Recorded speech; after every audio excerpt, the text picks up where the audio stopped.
Bonsoir à toutes et à tous et bienvenue chez les Chroniques du Commandeur. C'est un peu vide ce soir. J'ai un petit souci de caméra, de lumière, de ce que vous voulez. 196 personnes ce soir, c'est incroyable. Désolé, hein, personne ne peut voir mon magnifique faciès.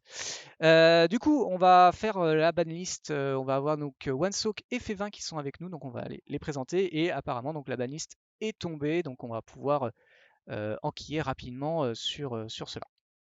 Sur ce, on va présenter nos invités très rapidement et de tout de suite. Et bonjour OneSoak et F20. Bonjour à vous deux. Hello, Salut. hello. Est-ce que ça va déjà? Ça va très bien, je suis très content d'être là, ça faisait longtemps. Ça fait longtemps, ouais, on s'est dit, ah, c'est l'été, no change, on appelle OneSoak. Ouais, à ce qui paraît. presque, Bah, je crois que c'est là, presque ça c'est en mon cas. C'est presque ça. une Ouais. nouvelle addiction qui se brise définitivement là. Écoute, ça rattrape peut-être pas mal de choses parce qu'effectivement la banlist est tombée et la banlist est assez, je crois, fournie. En tout cas, c'est bien, il y a du grain à moudre pour l'été. C'était l'objectif, F20. Oh, c'est plutôt de nettoyer des trucs qu'on voulait faire depuis un moment et qu'on avait un peu une fenêtre. On avait relativement peu de cartes urgentes, même si on a traité d'une carte qui a été bannie extrêmement vite par rapport à nos habitudes, mais qui est particulièrement toxique. Mais les autres, c'était Ok. plus du rattrapage, on va dire. Bon, c'est le vide-grenier du comité, quoi. Du Duel Commander. C'est ça. Très bien. Un Et peu ça. sur ce, on va pouvoir aller sur le site du comité, que je vous engage évidemment à aller avec exclamation comité. Vous pouvez y aller, vous pouvez rejoindre cet endroit magique. Donc, nous avons la banlist. On peut voir rapidement donc Deadly Relic qui est banni, Flawless Maneuver qui est banni, Lanoïc qui est banni, et Eidolon et High Tide qui sont maintenant légaux. Et il n'y a pas d'autre choix. Je vous laisse évidemment, vous avez sous ces cartes, vous avez l'explication de chaque carte, mais on va voir avec justement avec F20 et du coup OneSoak qui pourra répondre et poser des petites questions. Et bien sûr, évidemment, vous, dans le chat, vous pouvez répondre, vous pouvez poser des questions. Donc je rappelle, si vous voulez vos questions soient gardées au coin, au chaud quelque part, vous avez notre Discord avec donc dedans et que vous avez, je crois que vous n'êtes pas obligé d'accepter forcément les modérations, tout ça, mais vous avez un salon tout en haut à côté du welcome qui s'appelle Questions Discussion. N'hésitez pas à mettre vos questions là-dedans, vos commentaires, comme ça on peut les piocher au fur et à mesure dedans et c'est pas perdu, parce que vous êtes quand même assez nombreux ce soir, ça fait plaisir en tout cas. F20, je te laisse la parole là-dessus. Donc, concernant les deux surnommés free spell, donc les deux qui nécessitent d'avoir un commandeur en jeu, le tempo des deux cartes, et ces deux cartes qu'on étudie depuis longtemps, qu'il y a des débats fournis depuis, qui sont mises au vote chaque fois sur chaque annonce. Ce coup-ci, effectivement, le coup près est tombé. C'était pas passé loin à plusieurs fois déjà. Une des raisons, c'est bien sûr la présence très importante de Raffine, qui est le deck qui bénéficie le plus des deux cartes, mais qui est aussi un deck particulièrement intéressant, particulièrement différent de ce qui se fait dans le format, donc on ne voulait pas, on voulait lui laisser encore une chance d'exister dans le format. Donc c'était voilà, ces deux cartes aussi qui renforcent les command zones vraiment pas chères. Et pas non plus forcément ce qu'il y a de plus intéressant. Donc je pense pas que les deux étaient, le sort des deux était lié, parce qu'on avait déjà banni les deux premières ensemble, on n'allait pas bannir l'une en laissant l'autre et devoir y revenir une troisième fois. Normalement, la verte ne risque pas grand-chose. Et ça, c'est pas trop étonnant. C'est ça. Il faudrait déjà qu'elle trouve un deck. Il y a Gretchen apparemment qui la joue, mais je crois que c'est le seul deck à ma connaissance qui joue cette carte. Voilà, je sais que c'est un tout petit peu joué, je l'ai vu passer sur des listes sur un petit top 8, mais on a encore de la marge. On fait comment? Je pose des questions? Je réponds à ce que je en pense moi d'abord. Je pense que tu peux donner ton avis déjà, et Ouais. puis après, ouais, poser une ou deux questions. Alors globalement, moi, la banlist va dans le sens que j'aime bien, donc ça me... je suis plutôt positif sur celle-ci. Il y a quelque chose qui me convainc pas trop là-dedans, c'est High Tide. Parce que je sais pas trop, mais on va en discuter ensemble. Je sais pas trop ce que ça va chercher à prédater. Et je sais pas trop quels decks peuvent prédater ce deck-là. Donc pour moi, c'est une grosse interrogation cette unban-là. Et je serais curieux d'avoir tes retours. Et d'autant plus que à l'époque, on aurait pu penser que les joueurs de Vanser et de Mono Bleu étaient un peu euh, orphelins, on va dire. Mais maintenant, ils ont AirTag qui est quasiment un Mono Bleu Vanser-like. Donc je trouve ça étonnant d'avoir des bannis High Tide maintenant. Non, par rapport au reste, ouais, ça va dans le sens que j'aime bien. J'ai de plus en plus de connaissances qui me disent qu'ils en ont marre des spells gratuits. Wizard imprime de plus en plus de spells gratuits, et là, donc ça va dans le sens d'en enlever quelques-uns au fur et à mesure. Moi, j'adore ça, donc c'est très bien. Et après, il y a Eidolon, qui est très étonnant, mais en même temps, pas trop. Étonnant dans le sens où ça faisait longtemps que, toi compris, on faisait un cheval de bataille assez féroce. Et qui n'était pas forcément partagé par la communauté. Donc là, de le voir débannir, c'est très bien, et en même temps, ça montre que le comité revient sur ce qu'il dit, et rien n'est jamais trop fixé dans le marbre, donc c'est très bien. En tout cas, le format évolue, et c'est une bonne nouvelle.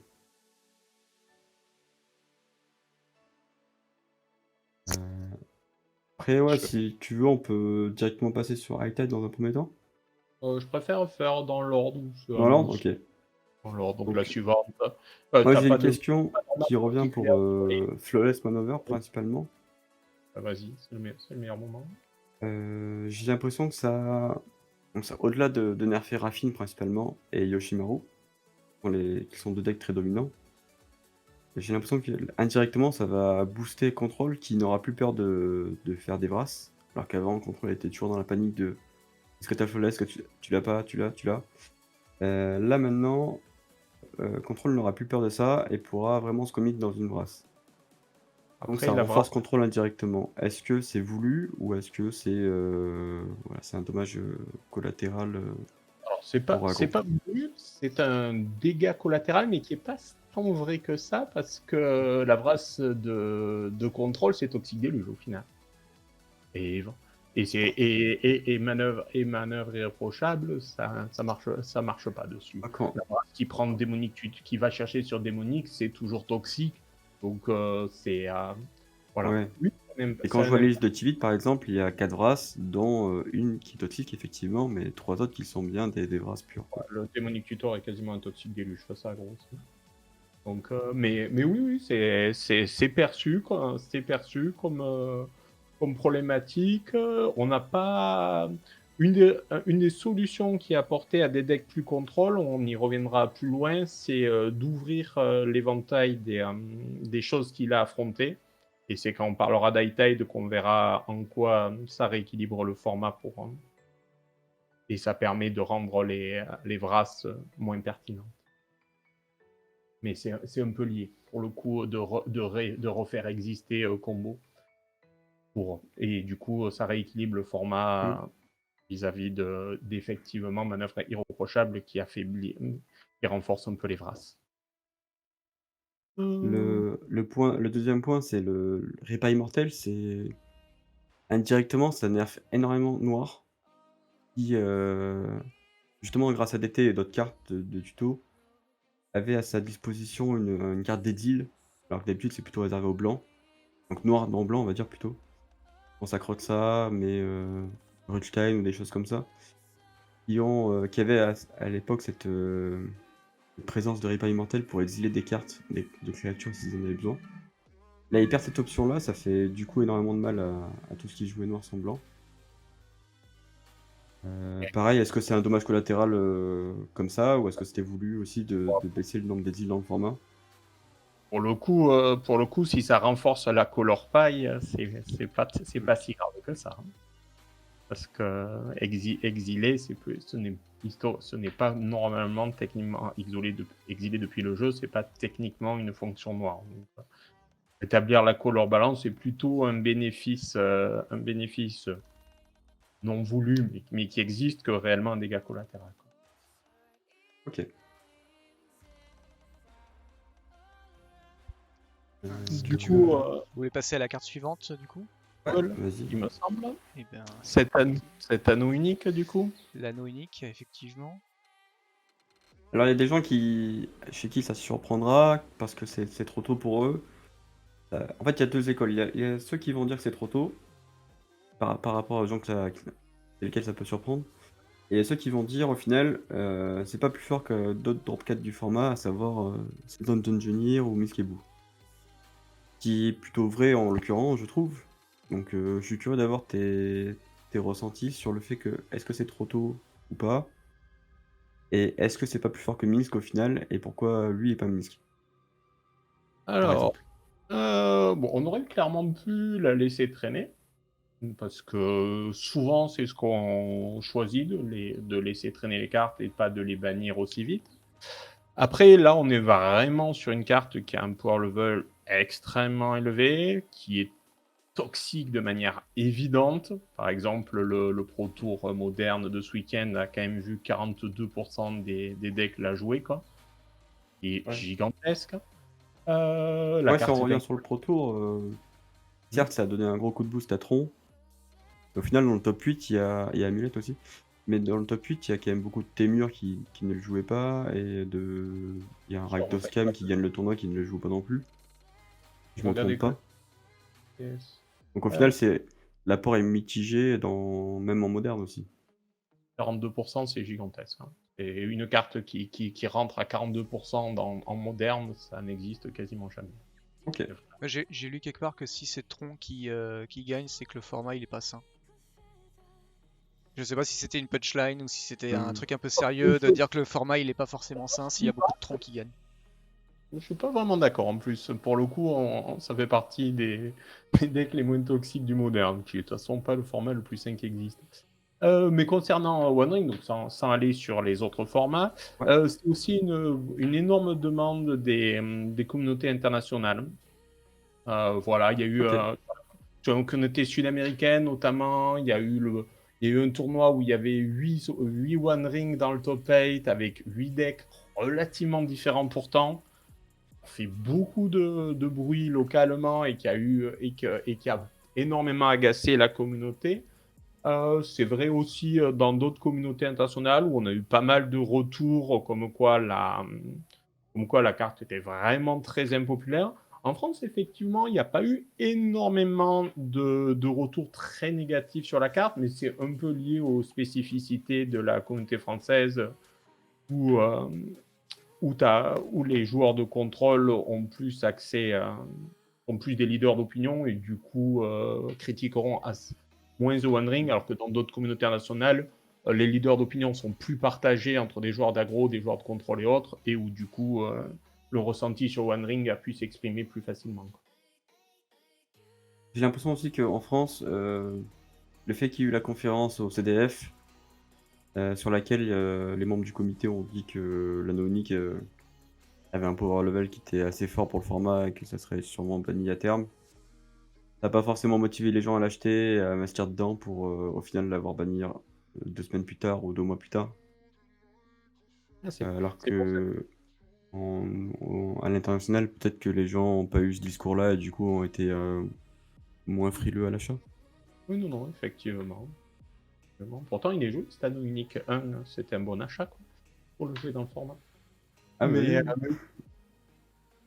oui. mais oui, effectivement, ça avait été annoncé que la carte n'avait pas vocation à rester, parce que voilà, c'est une mythique qui est outrageusement mal équilibrée et qui sert à booster les ventes de Wizards, ce qu'elle fait très bien, mais qui ne sert pas à rendre un format plus stratégique et plus intéressant, quoi. Même si la carte va rester très longtemps dans les formats Wizards, du fait que c'est une cover card pour eux et qu'ils savent très bien ce qu'ils ont fait, quoi. Nous, on a l'avantage de pas devoir appliquer la politique commerciale de Wizard, donc on peut se permettre, quand une carte est très déséquilibrée, de la bannir, même si elle est volontairement déséquilibrée pour booster les ventes, quoi. Pas trop d'accord avec ça parce qu'Omnat était aussi un produit assez phare du standard et il a envie de ban de mémoire, il me semble. Je suis pas un spécialiste de standard, donc peut-être que je me trompe. C'est resté assez longtemps. Je pense qu'ils peuvent revenir en arrière assez facilement. Sur The One Ring, j'ai un sérieux doute. Je pense qu'ils la banniront en septembre ou octobre, ou novembre, tu vois, quand ils auront fini de vendre des boîtes Lord of the Ring. Comme ce Je qui s'est suis pas passé à sûr. chaque fois, ils annoncent la fin de la rotation pour ban la carte parce que les boîtes se vendent moins. Ils ont payé assez cher les droits Oui, de en Lord of plus. the Rings. Ouais, mais à un moment donné, ils vont arrêter Et ils ont la pris publication, la distribution. Oui, mais il y a aussi la communication vis-à-vis des communautés non magiques, avec ce fameux anneau unique. Alors, j'ai pas suivi si c'était $1 demi-million ou $1 million. Je les vois mal annoncer vite le bannissement. La communication gigantesque qu'ils ont fait sur la carte, pour moi, lui donne une certaine immunité. Je peux me tromper, hein, mais j'ai des sérieux doutes qu'il soit banni cette année civile. Par Wizard. Pour recentrer sur le DC, j'ai l'impression que le ring, quand même, c'était une bonne arme anti-contrôle. Et que le dommage collatéral, c'est qu'en miroir d'aggro, combo ou midrange, enfin tout ce qui n'est pas contrôle, le premier qui touche la carte a un sérieux avantage sur la partie. Néanmoins, du coup, le fait de le bannir, ça fait une arme de moins contre contrôle. Toi, quelle est ta position sur le format par rapport à contrôle? Est-ce que tu vois contrôle devant? Est-ce que tu vois contrôle derrière? Ou assez à l'équilibre au final? La question est assez compliquée en fait sur l'équilibre entre aggro et contrôle dans le format.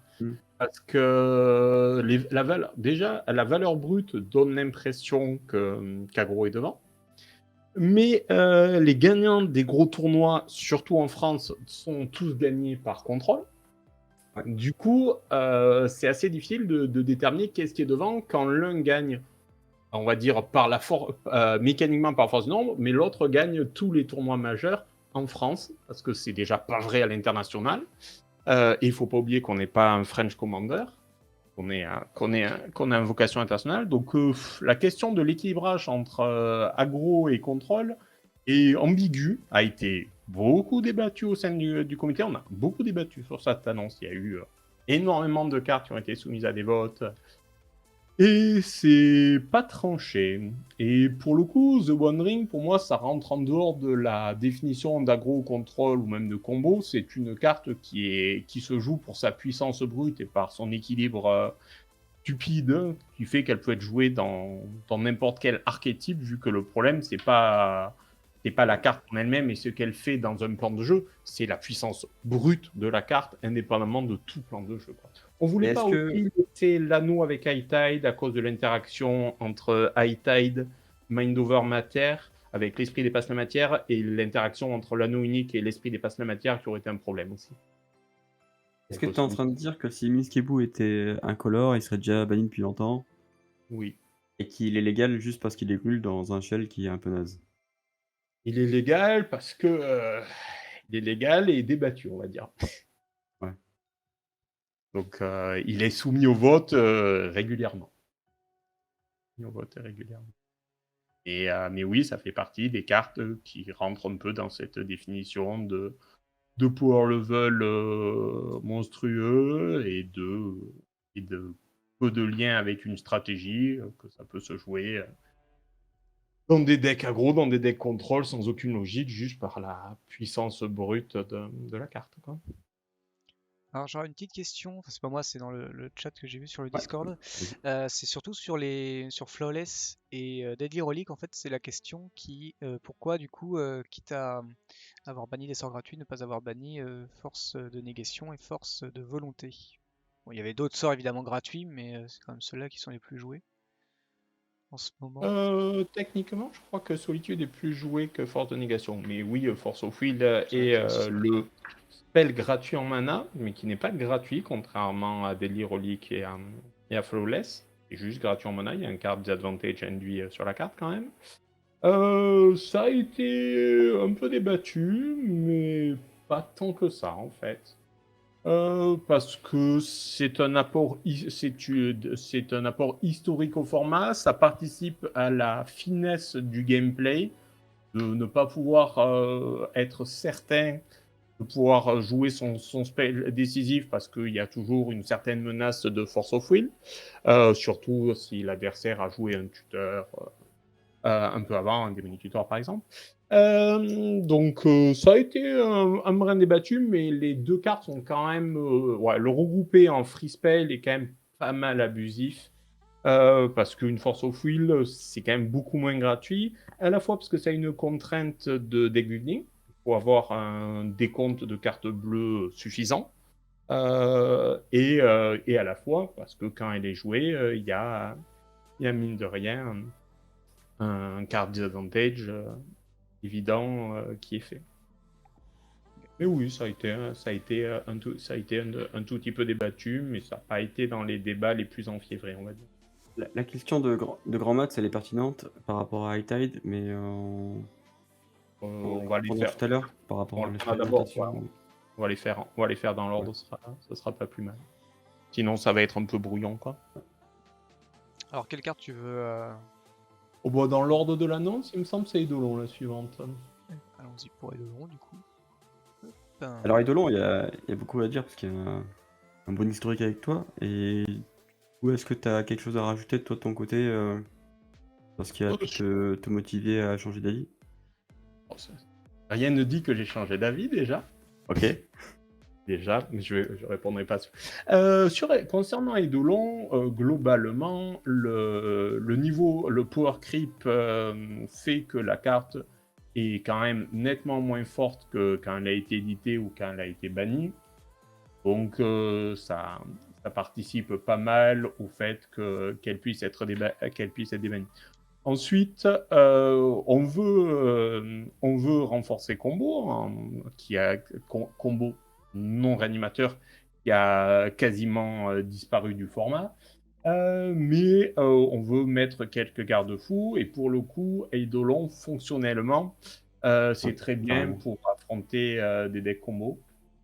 Donc, c'est aussi une carte qui est pas phénoménale face à aggro, donc il va pas dominer les match-ups d'aggro.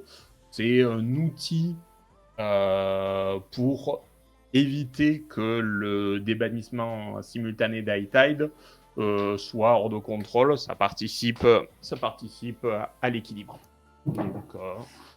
Donc c'est pour ça que c'était le moment.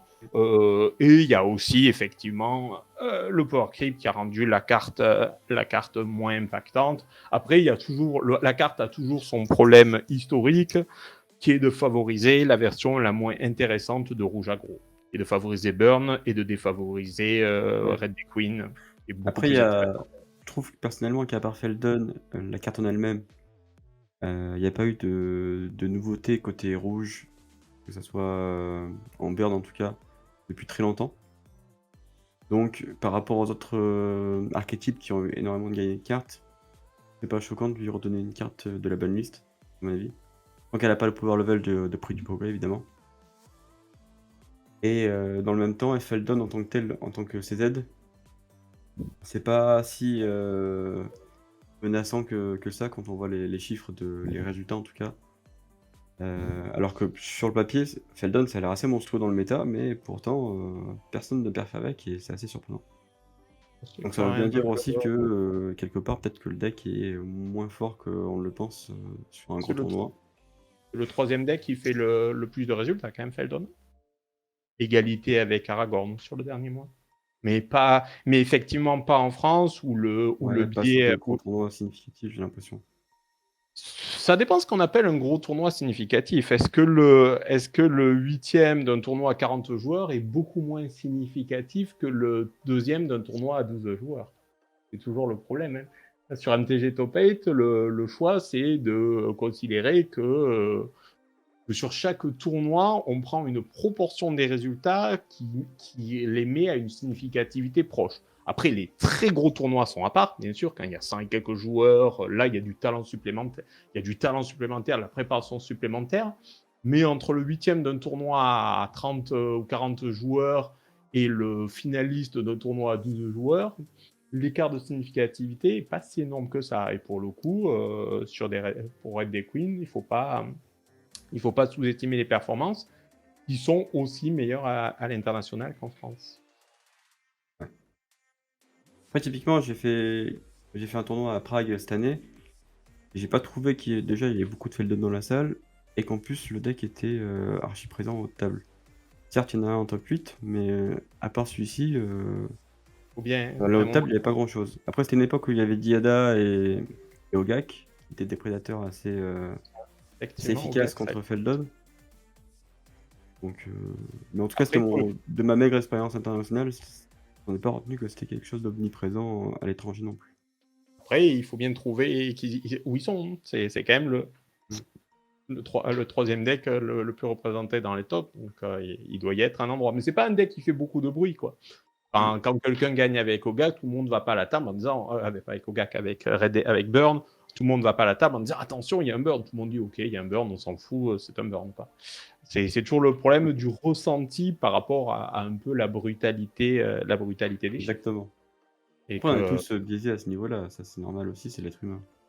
non, ça, je suis d'accord. C'est pour ça que il faut quand même respecter Burn, qui est le troisième deck. Et encore, cette troisième égalité avec Aragorn, qui bénéficie d'une hype de sa nouveauté, mais qui sur le long terme redescendra probablement un peu. Quoi. Mais après, Red Dead Queen, c'est bien Burn plutôt, malheureusement. C'est bien comme archétype parce que c'est aussi un chemin d'accès au format pour les gens qui veulent débuter dans le format et auquel on peut proposer un deck qui est compétitif, voilà, qui est dans les 5 archétypes qui perfent le plus, et qui est budget. Et pour l'accessibilité du format et le renouvellement du format, c'est un point qui est important. C'est pour ça que le comité essaie toujours d'avoir des jeux monocolores un minimum correct pour ne pas dire à quelqu'un qui veut débuter dans le format, bah, c'est facile, tu achètes d'abord une Mersuit, une Tundra et un Scrubland et après tu peux jouer. Quoi. C'est pas exactement le meilleur moyen de recruter des gens. Je dis ça dans mon expérience de propriétaire de magasin, parce que j'ai eu un magasin pendant 8 ans et du coup convaincre les gens de jouer d'un nouveau format, l'argument financier est toujours important. Ok. Vous voulez passer à la dernière carte ou... Ouais. Bon, la Avec grand dernière, plaisir. High Allez. Tide, normalement, c'est celle qui va sûrement faire plus parler. Donc. Alors, pour High Tide, déjà, le premier point, c'est que combo non réanimateur est à un niveau historiquement bas dans le format. Donc, on a en combo 11%, même si on rajoute les 3% d'Aminatou, on est à 14%, ce qui est extrêmement faible, plus faible quasiment qu'on n'a jamais vu. Et dans ces 14%, il y a très majoritairement des jeux réanimateurs. Et du coup, ça serait bien d'avoir des jeux combo autres, notamment parce que ça équilibre le format en incitant les jeux contrôle à jouer moins de removal, ce qui ouvre donc pour les top tables des options pour les decks aggro. Magic repose sur un équilibre entre les 3 macro-archétypes et en avoir un qui a quasiment disparu ou qui se résume à Réanimateur, c'est un problème, surtout que Réanimateur n'est pas l'exemple d'un jeu qui promeut des stratégies très élaborées. Donc, du coup, High-Tide a cette vocation. Ça peut aussi, mais c'est pas une certitude, donner un intérêt à un jeu non agressif monocolore. Mais c'est même pas une certitude ça, parce que les triomes ont peut-être changé la donne. Il est même pas sûr que le High Tide qui émergera sera un deck monocolore en fait. Mais parmi les arguments possibles, le fait de proposer un monocolore non aggro pour permettre à des joueurs de découvrir le format sans les cantonner à jouer Burn, ça faisait partie des arguments. Il y a Azusa quand même qui est dans le style là et qui peut satisfaire cette demande là déjà. Même C'est si vrai. effectivement Azusa ça va être contrôle et pas combo. Et Azusa, c'est moins d'1% aussi. Oui bien sûr, mais tu C'est parles quand même de un tier 3, d'expérience tier de 4. jeu et de Oh, proposition non, bien de sûr, bien jeu à sûr. des nouveaux. Mais Azusa, effectivement, ça fait partie des decks qu'on aime bien, justement parce que ça rend un monocolore un tout petit peu crédible, mais Et c'est important pour recruter les joueurs, quoi.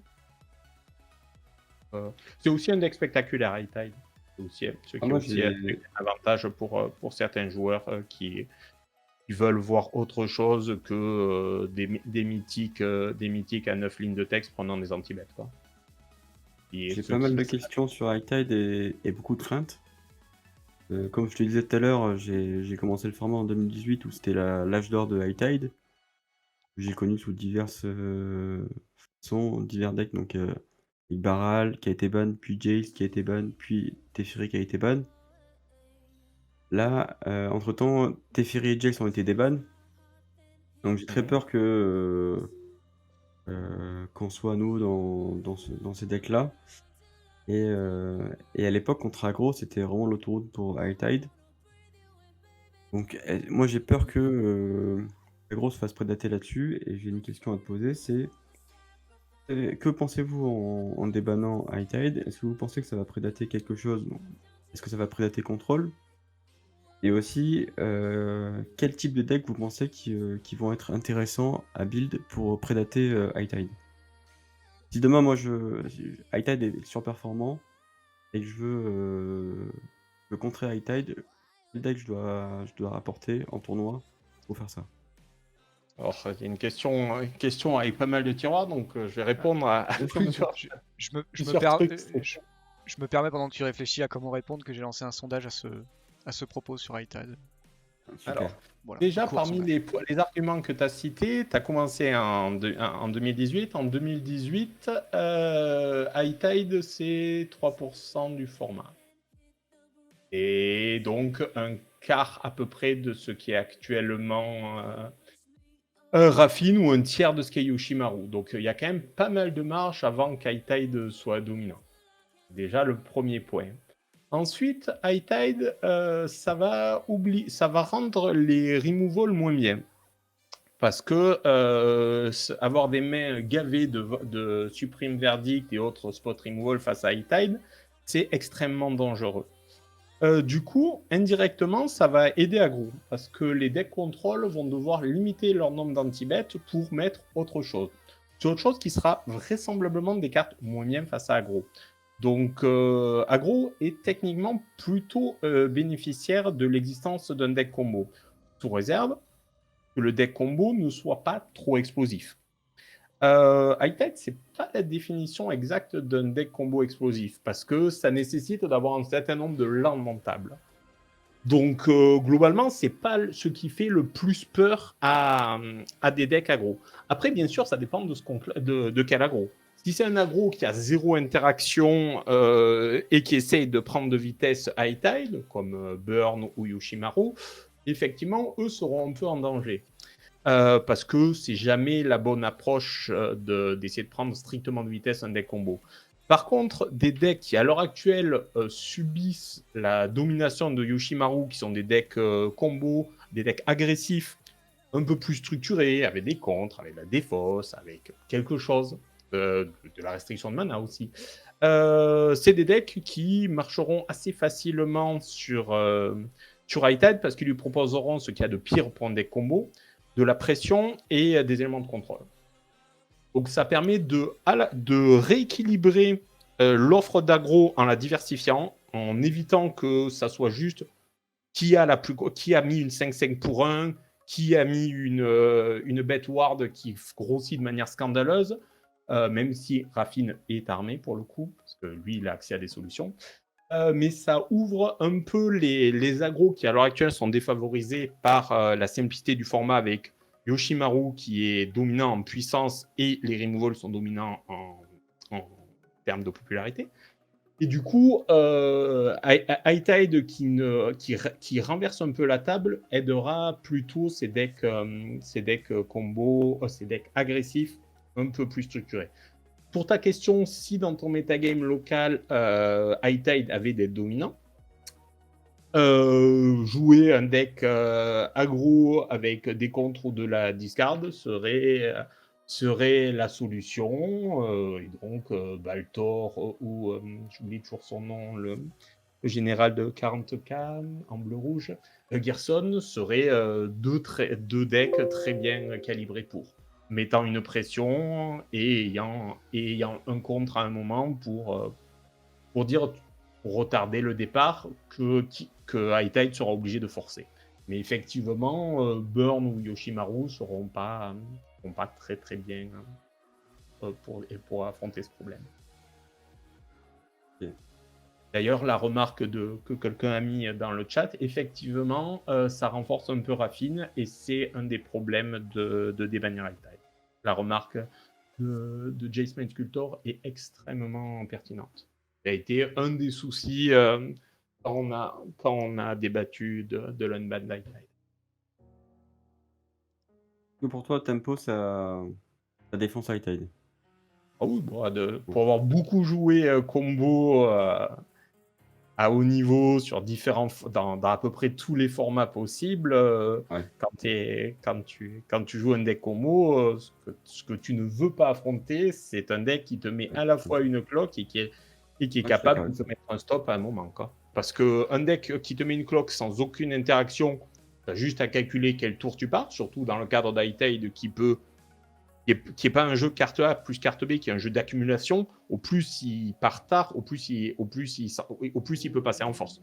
C'est pour ça que High Tide n'est pas si mal face à Control, parce que Control lui mettant aucune pression, il peut accumuler énormément de puissance et partir de manière très brutale.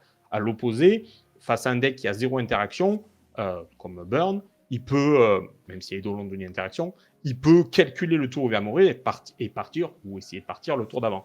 Par contre, dans un jeu comme Balmor, il est en grande difficulté parce qu'il doit retarder son départ le plus possible pour avoir des ressources, mais sans être certain que le tour où il veut partir, il puisse partir. Et du coup, c'est la plus grande complexité au point de vue déroulement de ta partie, organisation réellement de tes choix, mais donc ça, c'est à la limite un peu subjectif, mais de manière objective, c'est aussi le pire cas à affronter parce que tu as un problème qui est multidimensionnel et qui est bien plus difficile à affronter, quoi. Là où je suis d'accord sur ton argument, c'est par rapport à Yoshi. Et à Agro de manière générale, ça va soulager les decks aggro parce que les gens vont arrêter de pack 40 anti-bet pour Yoshi T1. Ça va aussi renforcer les decks elf qui subissaient énormément les anti-bet pour Yoshi. Ça risque de beaucoup bouger le format juste avec un seul unban. Après, j'ai juste peur que au final ça fasse Raffine versus High Tide et que ce soit pas très intéressant non plus. Mais bon, ça on verra. High Mais Tide c'est intéressant comme changement en tout cas. High Tide atteigne les niveaux actuels de Raffine et de Yoshimaru, c'est quand même extrêmement improbable. Même à l'époque où tu te disais que ça t'avait marqué, c'était sur des stats qui étaient très très Je parle pas en impériales. termes de présence en tournoi, mais surtout en termes de présence en table. Effectivement, l'impact psychologique d'un combo est toujours très important en commandeur. Parce que la preuve, c'est qu'on a des stats avec combo qui est extrêmement bas, au plus bas qu'il ait jamais été. Et malgré ça, j'ai vu passer à un moment des questions concernant des decks combo, concernant Underworld Bridge, que je me suis dit, c'est quand même l'inverse de la démonstration qui a été faite. Ok. Et sinon, il y avait est-ce qu'il y avait le côté faire plaisir à des gens qui avaient déserté le format, par exemple les amoureux de Vencer qui ne pouvaient plus jouer le format. Est-ce que ce côté-là a été pris en compte ou alors pas du tout? C'est vraiment pour cette dynamique de match-up que vous avez mis ça en place? Sur High Tide, plus que des joueurs d'un archétype, c'est d'un général, c'est des joueurs d'un archétype, c'est-à-dire des joueurs de combo autres que réanimateur, qui est quand même, voilà, pour les joueurs de combo, jouer réanimateur est quand même un énorme échec parce que les gens qui aiment jouer combo sont des gens qui aiment avoir des plans compliqués, des setups compliqués, calculer quel tour où ils vont jouer et non pas juste mettre une mythique moderne horizon au cimetière et la réanimer, quoi. Ou Atraxa maintenant. Et c'est quand même vraiment pas ce que les joueurs de combo veulent. Et du coup, effectivement, le but, c'était de leur proposer quelque chose qui soit jouable et qui soit plus un deck, et qui soit vraiment un deck combo qui assemble des choses. Pas un deck combo juste qui fait carte A plus carte B comme Breach est, et qui n'a pas une subtilité énorme et une finesse énorme en termes de gameplay. Alors qu'Hightide a plus de finesse sur le gameplay. Alors justement, est-ce que c'est le bon moment pour faire la passerelle avec Breach? Moi, je suis très intéressé d'en discuter avec toi. Si jamais t'as fait le tour de la question pour Hightide. Oh oui, sur Hightide, on répondra Ok. sûrement à des questions du chat plus loin, parce que je pense qu'il y en Ça aura. marche. C'est quand même N'hésite pas, ça sort Alors, plus polémique Hightide, je pense, qu'Eidolon, même si Eidolon sera 3 fois plus joué que Hightide, mais ouais, n'hésite pas, Rajen, si tu vois des questions qui te ouais, semblent ouais, il y a une. intéressantes. Ouais. Bah, n'hésitez pas dans le chat, hein, à passer par le Discord pour les questions. Pour l'instant, il n'y en a pas beaucoup. Il y a effectivement une question pour Breach, donc du coup, bah, c'est bien parce que vu que toi, t'as la même interrogation. Ça Ouais. va, ça va. Voilà, vous avez au moins Ok. 2 personnes qui sont contentes de la poser. Alors, pour parler de Breach, moi, ce que j'en pense, c'est que à la comparaison de Hightide, c'est nécessaire dans le format, dans le sens où effectivement, on a besoin de combos qui passent pas par des créatures pour justement alléger les anti-bêtes des decks et que ça rende les anti-bêtes et les removals assez faibles, qui permet ensuite de soulager aggro et que aggro puisse parfait. Ça, c'est le constat de base. Le problème qu'on a avec Breach, c'est qu'au final, ça a trop rempli cette mission et c'est pour moi très très dur à interagir avec. L'effet qui est même rigolo, c'est que la meilleure interaction contre Breach, c'est le vert. Donc finalement, ça renforce un peu le vert qui est dans le format très obsolète, grâce à Bosseju et à Boudiké. Mais néanmoins, mis à part ça, les interactions avec Breach, on l'a bien vu en top 12 du CDF, c'est très très dur d'interagir avec et ça part assez vite.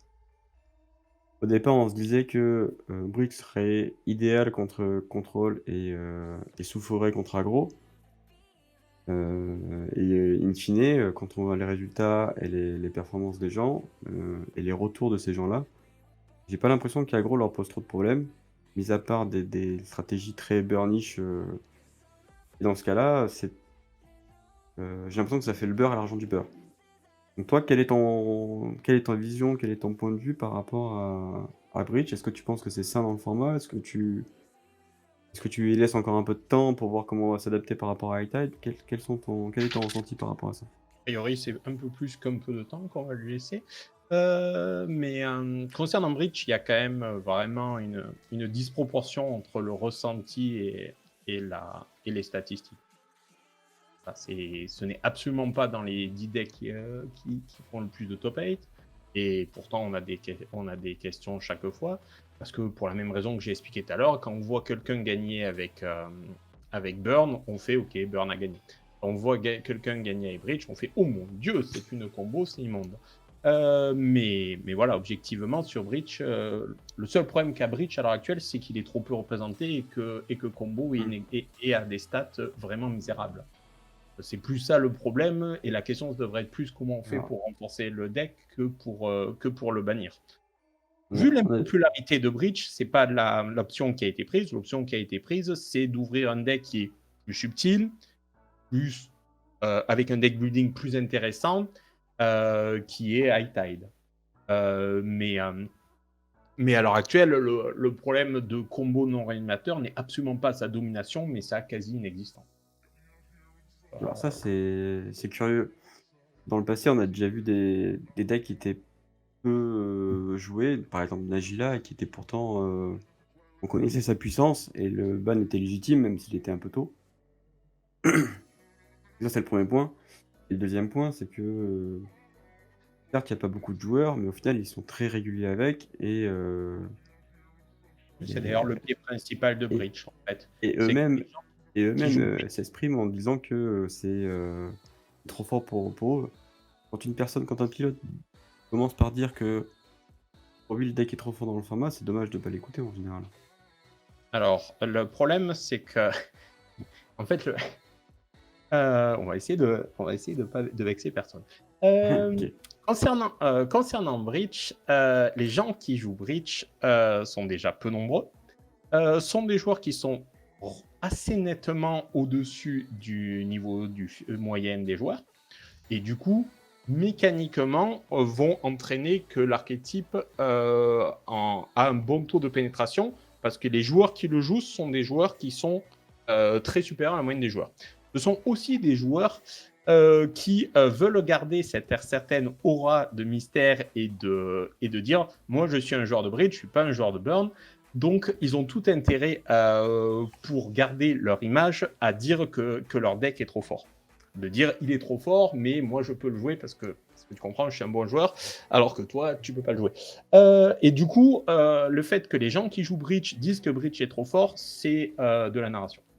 C'est de la narration stricte, parce qu'il y a d'autres joueurs qui ont tenté le deck et qui se sont cassés les dents dessus et qui ont fait bon, pourquoi je me fais chier à faire des rondes relativement compliquées et être capable de perdre face à des types très très mauvais parce que le deck est instable.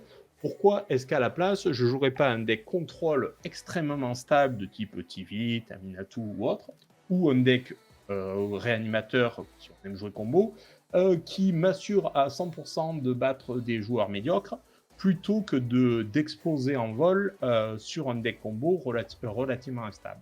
Cette instabilité qui fait que les statistiques globales sont pas si fortes, outre que le deck est pénible à jouer. Mais voilà, le problème, c'est toujours une problème de narration. C'est que Breach est un deck spectaculaire, a une narration spectaculaire qui est d'ailleurs pas tant justifiée que ça, parce que tant High Tide est un jeu compliqué à jouer, Breach, c'est un deck contrôle qui a juste à assembler une combinaison de cartes. Donc ça ne demande pas, voilà, c'est pas jouer Second Sunrise, ou jouer Mind Desire, ou jouer High Tide. Ça demeure assez simple, mais ça a une certaine aura.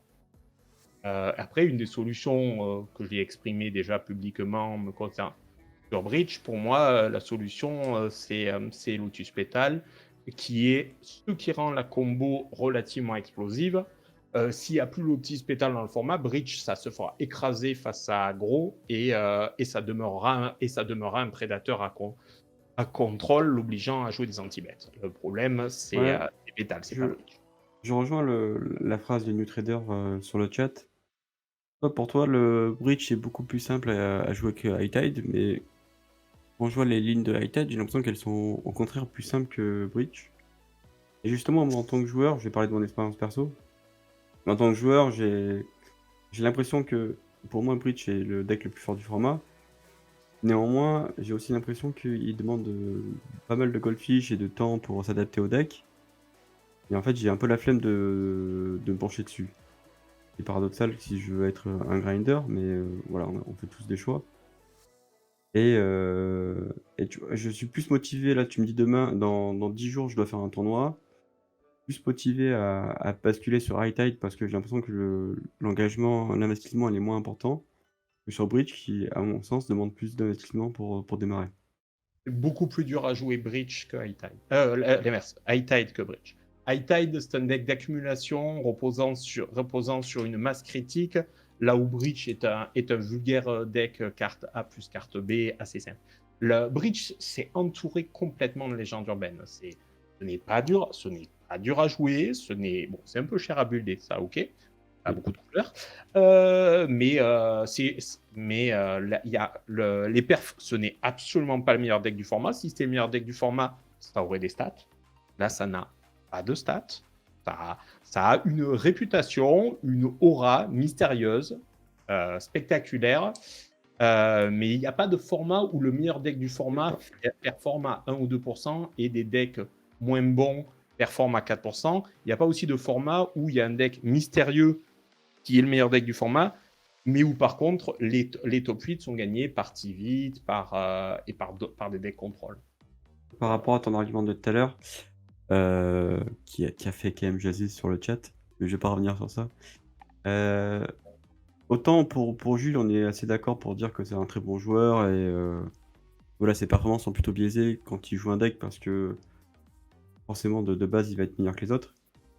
Mais Daminat, sans lui faire offense, c'est un joueur très bon, mais qui n'a pas pour l'instant eu tous les résultats que Jules a pu avoir dans sa carrière, on va dire. Et pour autant, il perf énormément avec le deck. Il perf aussi avec d'autres decks, certes, mais ça reste un très bon joueur, mais un joueur pas meilleur que d'autres plein de bons joueurs. Et je trouve ça pas forcément très, légitime de cantonner Breach à juste des excellents joueurs qui portent le deck et c'est interdit de perfer quand tu es un joueur, OK+. Et je trouve ça dommage d'avoir cette vision-là du deck, en tout cas. Et il me semble pas avoir vu beaucoup de joueurs inconnus au bataillon avoir fait sortie de nulle part et avoir gagné des tournois. Et déjà, il n'y a pas beaucoup de gens qui gagnent des tournois de Bridge, c'est un autre problème. Mais des joueurs inconnus qui surprennent, ça demeure un jeu qui est joué par. Voilà, je connais pas tous les joueurs exactement, donc pour savoir si un type est moyen plus un des meilleurs joueurs du format ou autre. Mais par contre, il me semble pas qu'il y ait des joueurs en dessous de la moyenne qui performent à Ebridge. Et du coup, même si c'est des gens un peu au-dessus de la moyenne et des gens beaucoup au-dessus de la moyenne, ils forment quand même un biais. Parce que même si les moins bons joueurs de bridge sont juste des joueurs légèrement au-dessus de la moyenne, ça crée un biais statistique qui est déjà très net, qui devrait se retrouver avec des performances très élevées et qui n'est même pas le cas d'ailleurs. Donc, ce qui prouve que la légende urbaine est vraiment très forte. Le chat l'a bien résumé dans le sens où c'est un deck qui est, comme je disais tout à l'heure, pour moi cher à builder déjà et aussi cher en investissement de temps. Et pas tous les joueurs ont cette disponibilité-là ou cette envie-là. Et je pense que ça biaise énormément les statistiques de ce deck-là, quoi.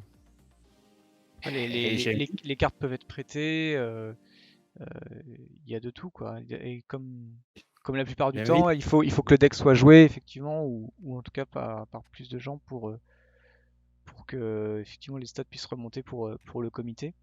En fait, moi j'ai l'impression que Breach, en tout cas dans mes stats à moi, que je fais régulièrement, Breach à chaque fois ça fait 3, 4, 5, 6 mois que c'est à chaque fois le deck le plus Après là, il y a plus viable en termes de représentativité. Il y a Itai qui vient d'être débanni et du coup. Alors qu'à la base, le Breach dans la salle, il n'y en a pas beaucoup. Et à chaque fois, c'est le deck qui performe le plus. Oui, lié au biais qu'il n'y a pas de joueurs moyens et faibles qui jouent le deck. C'est pareil. C'est le biais principal. C'est le biais principal. C'est que un arc, si demain tu interdis à tous les joueurs moyens de jouer Raffine, le deck les stats vont monter. C'est vrai pour tout deck. Un exemple qui est un peu vieux, mais qui est pour le coup vraiment un exemple duel commander, en 30.8, donc ça remonte assez, Izan avait été banni. Parce qu'Izan gagnait tous les tournois. C'était Mundus qui avait fait la liste et d'autres personnes, d'autres amis à lui qui l'a joué. Le deck n'était absolument pas un très bon deck. Et la seule raison qu'il perfait, c'était que la liste était plus aboutie parce qu'elle avait été travaillée par des bons joueurs et était jouée aussi par des bons joueurs. Et du coup, le deck performait, mais en aucun cas, le deck était le meilleur deck du format. C'est aussi un point concernant Breach. C'est qu'on a accès relativement facile à des bonnes listes de Breach parce qu'il y a des bons joueurs qui se sont penchés sur l'archétype et qui ont travaillé la liste. Là où trouver des bonnes listes, par exemple de Raffine ou de Yoshimaru, c'est plus compliqué parce que les bonnes listes sont noyées au milieu des listes pas très bien foutues, celles qui ont une mauvaise base de mana, celles qui ont des mauvais choix. Et du coup, quand on récupère une liste, on peut avoir une liste assez mauvaise et du coup moins performée. Alors que sur Breach, on récupère de suite une liste qui est plus ou moins optimale et on doit performer et gagner le tournoi immédiatement. Parce que le deck n'est pas très bien. Parce qu'il est trop instable, parce qu'il n'a pas une command zone si efficace que ça. Et voilà. Alors pour changer un peu de carte, je vous encourage dans le chat évidemment si vous souhaitez parler un peu plus de la carte, vous avez le Discord du comité évidemment, où je pense que tous les membres se feront une joie de répondre à vos questions sur Breach. À noter que un dernier point sur Breach avant. À noter que si les gens sont convaincus que c'est le meilleur deck, je les invite à le jouer tout simplement et à augmenter ses stats. Ouais. Parce qu'à court terme il y a le risque qu'il soit banni quand même très très faible. Sur les cartes qui ont été soumises au vote, Breach n'est pas dans les 10 qui sont passés le plus près d'être bannis ou débannis. Elle a Alors, été soumise au vote, il y a eu des votes pour son bannissement, mais elle n'est pas dans les 10 plus proches de bannissement ou débannissement. Parce que dans les 10, il y a aussi des unbans.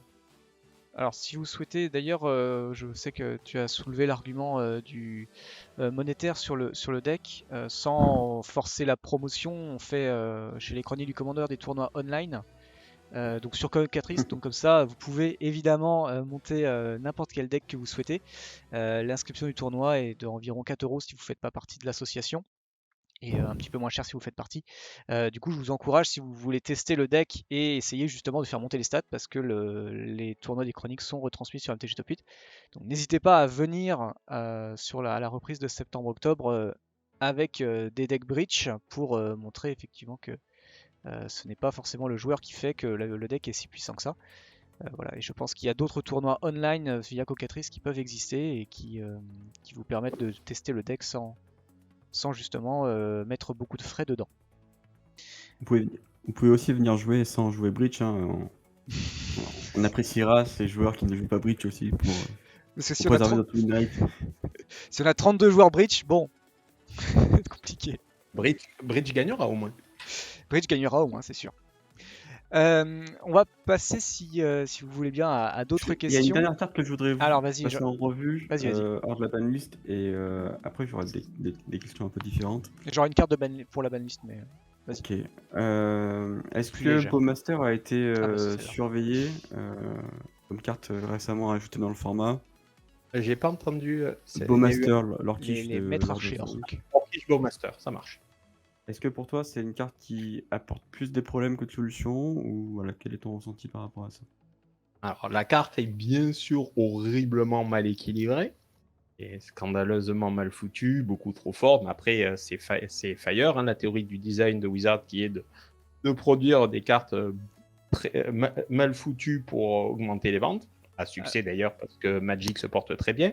Alors, je crois que Fire a été abandonné, si je te dis pas de bêtises. Pour un autre. C'est ouais, depuis peut-être. Eldraine. Ils ont arrêté à Eldraine. Oui. Mais bon. Ils ont changé le nom, mais ils n'ont pas changé la théorie. Mais globalement, on a entre guillemets un peu l'avantage en Duel Commander d'être modérément impacté par Bowmaster, parce que déjà, au lieu de jouer 4 Brainstorm en 60 cartes, on en joue 1 en 99. Et quelques autres cartes. Donc on subit moins l'impact par rapport au Legacy, bien sûr.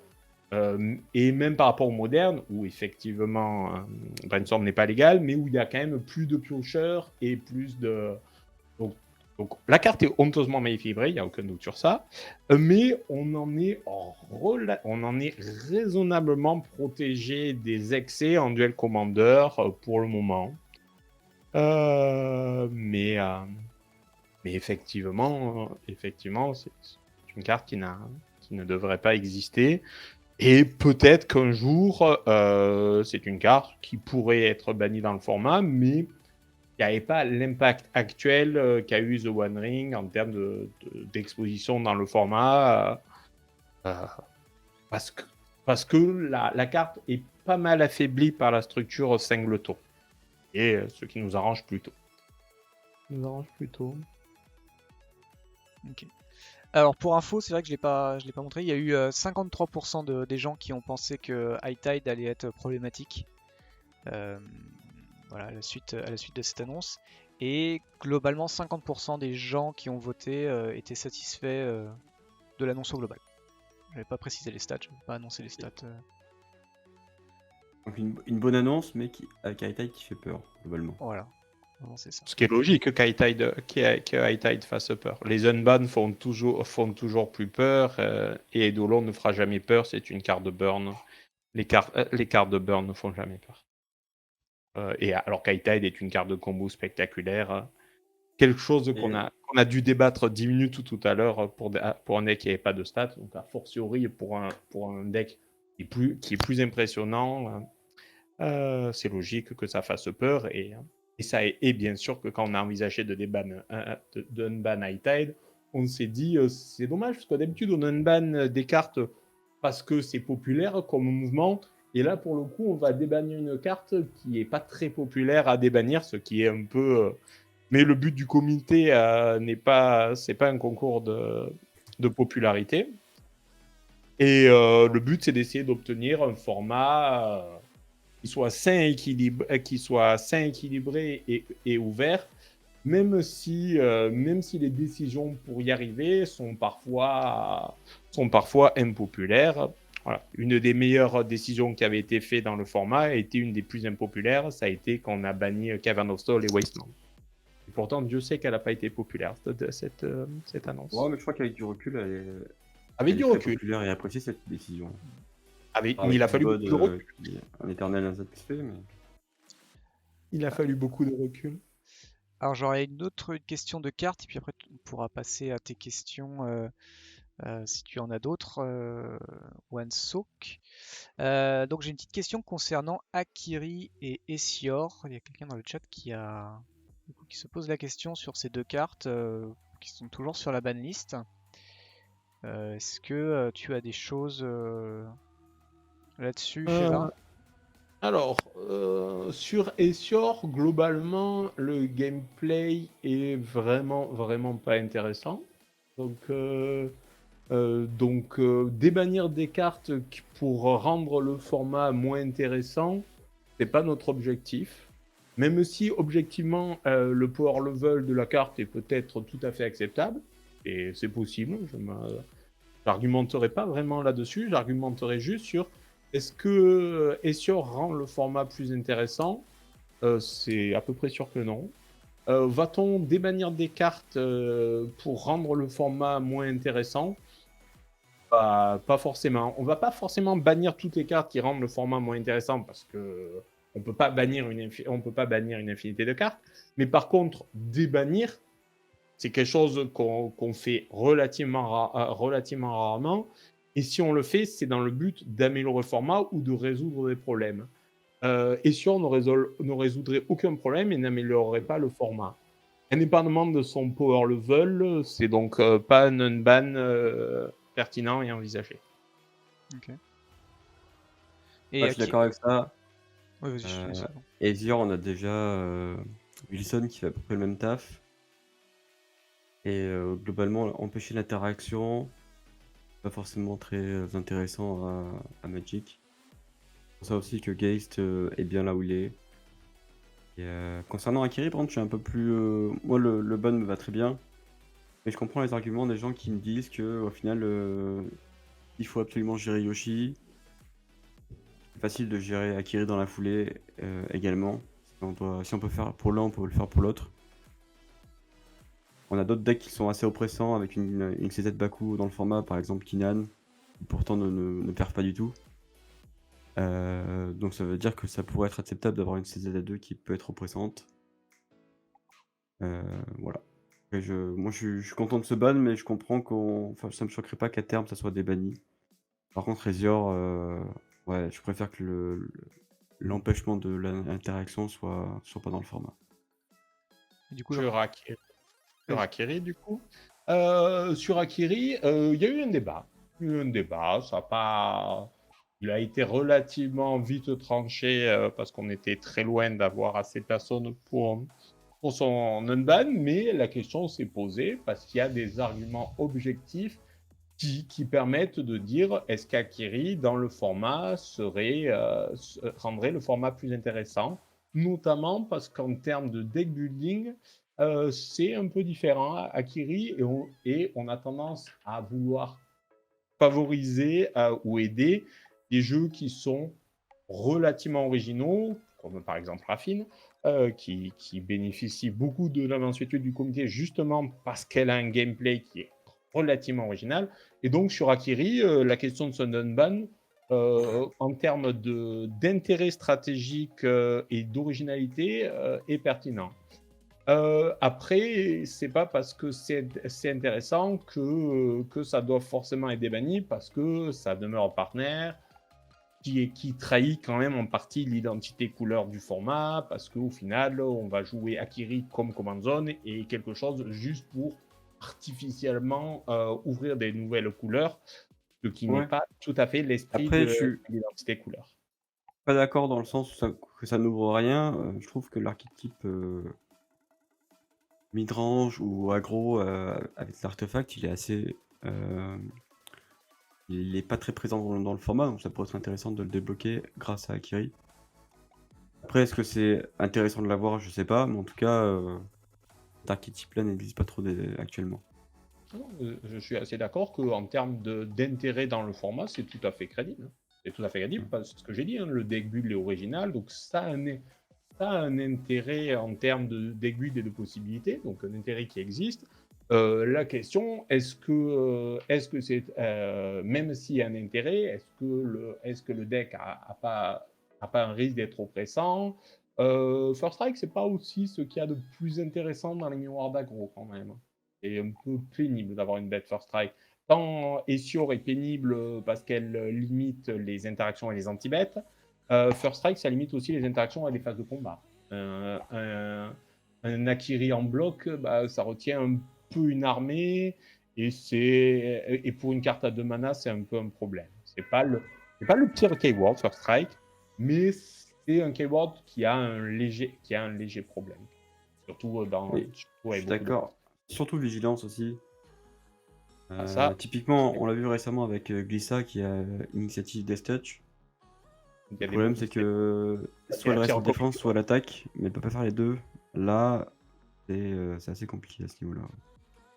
C'est pour ça que c'est une carte qui a vocation à être débattue, les gens qui veulent argumenter Akiri, je trouve ça très raisonnable comme débat, parce que il y a des vrais éléments, il y a des mots qui ont été bannis, il y a des arguments, il n'y a pas de problème, mais le gameplay des parties avec Akiri est pas forcément passionnant.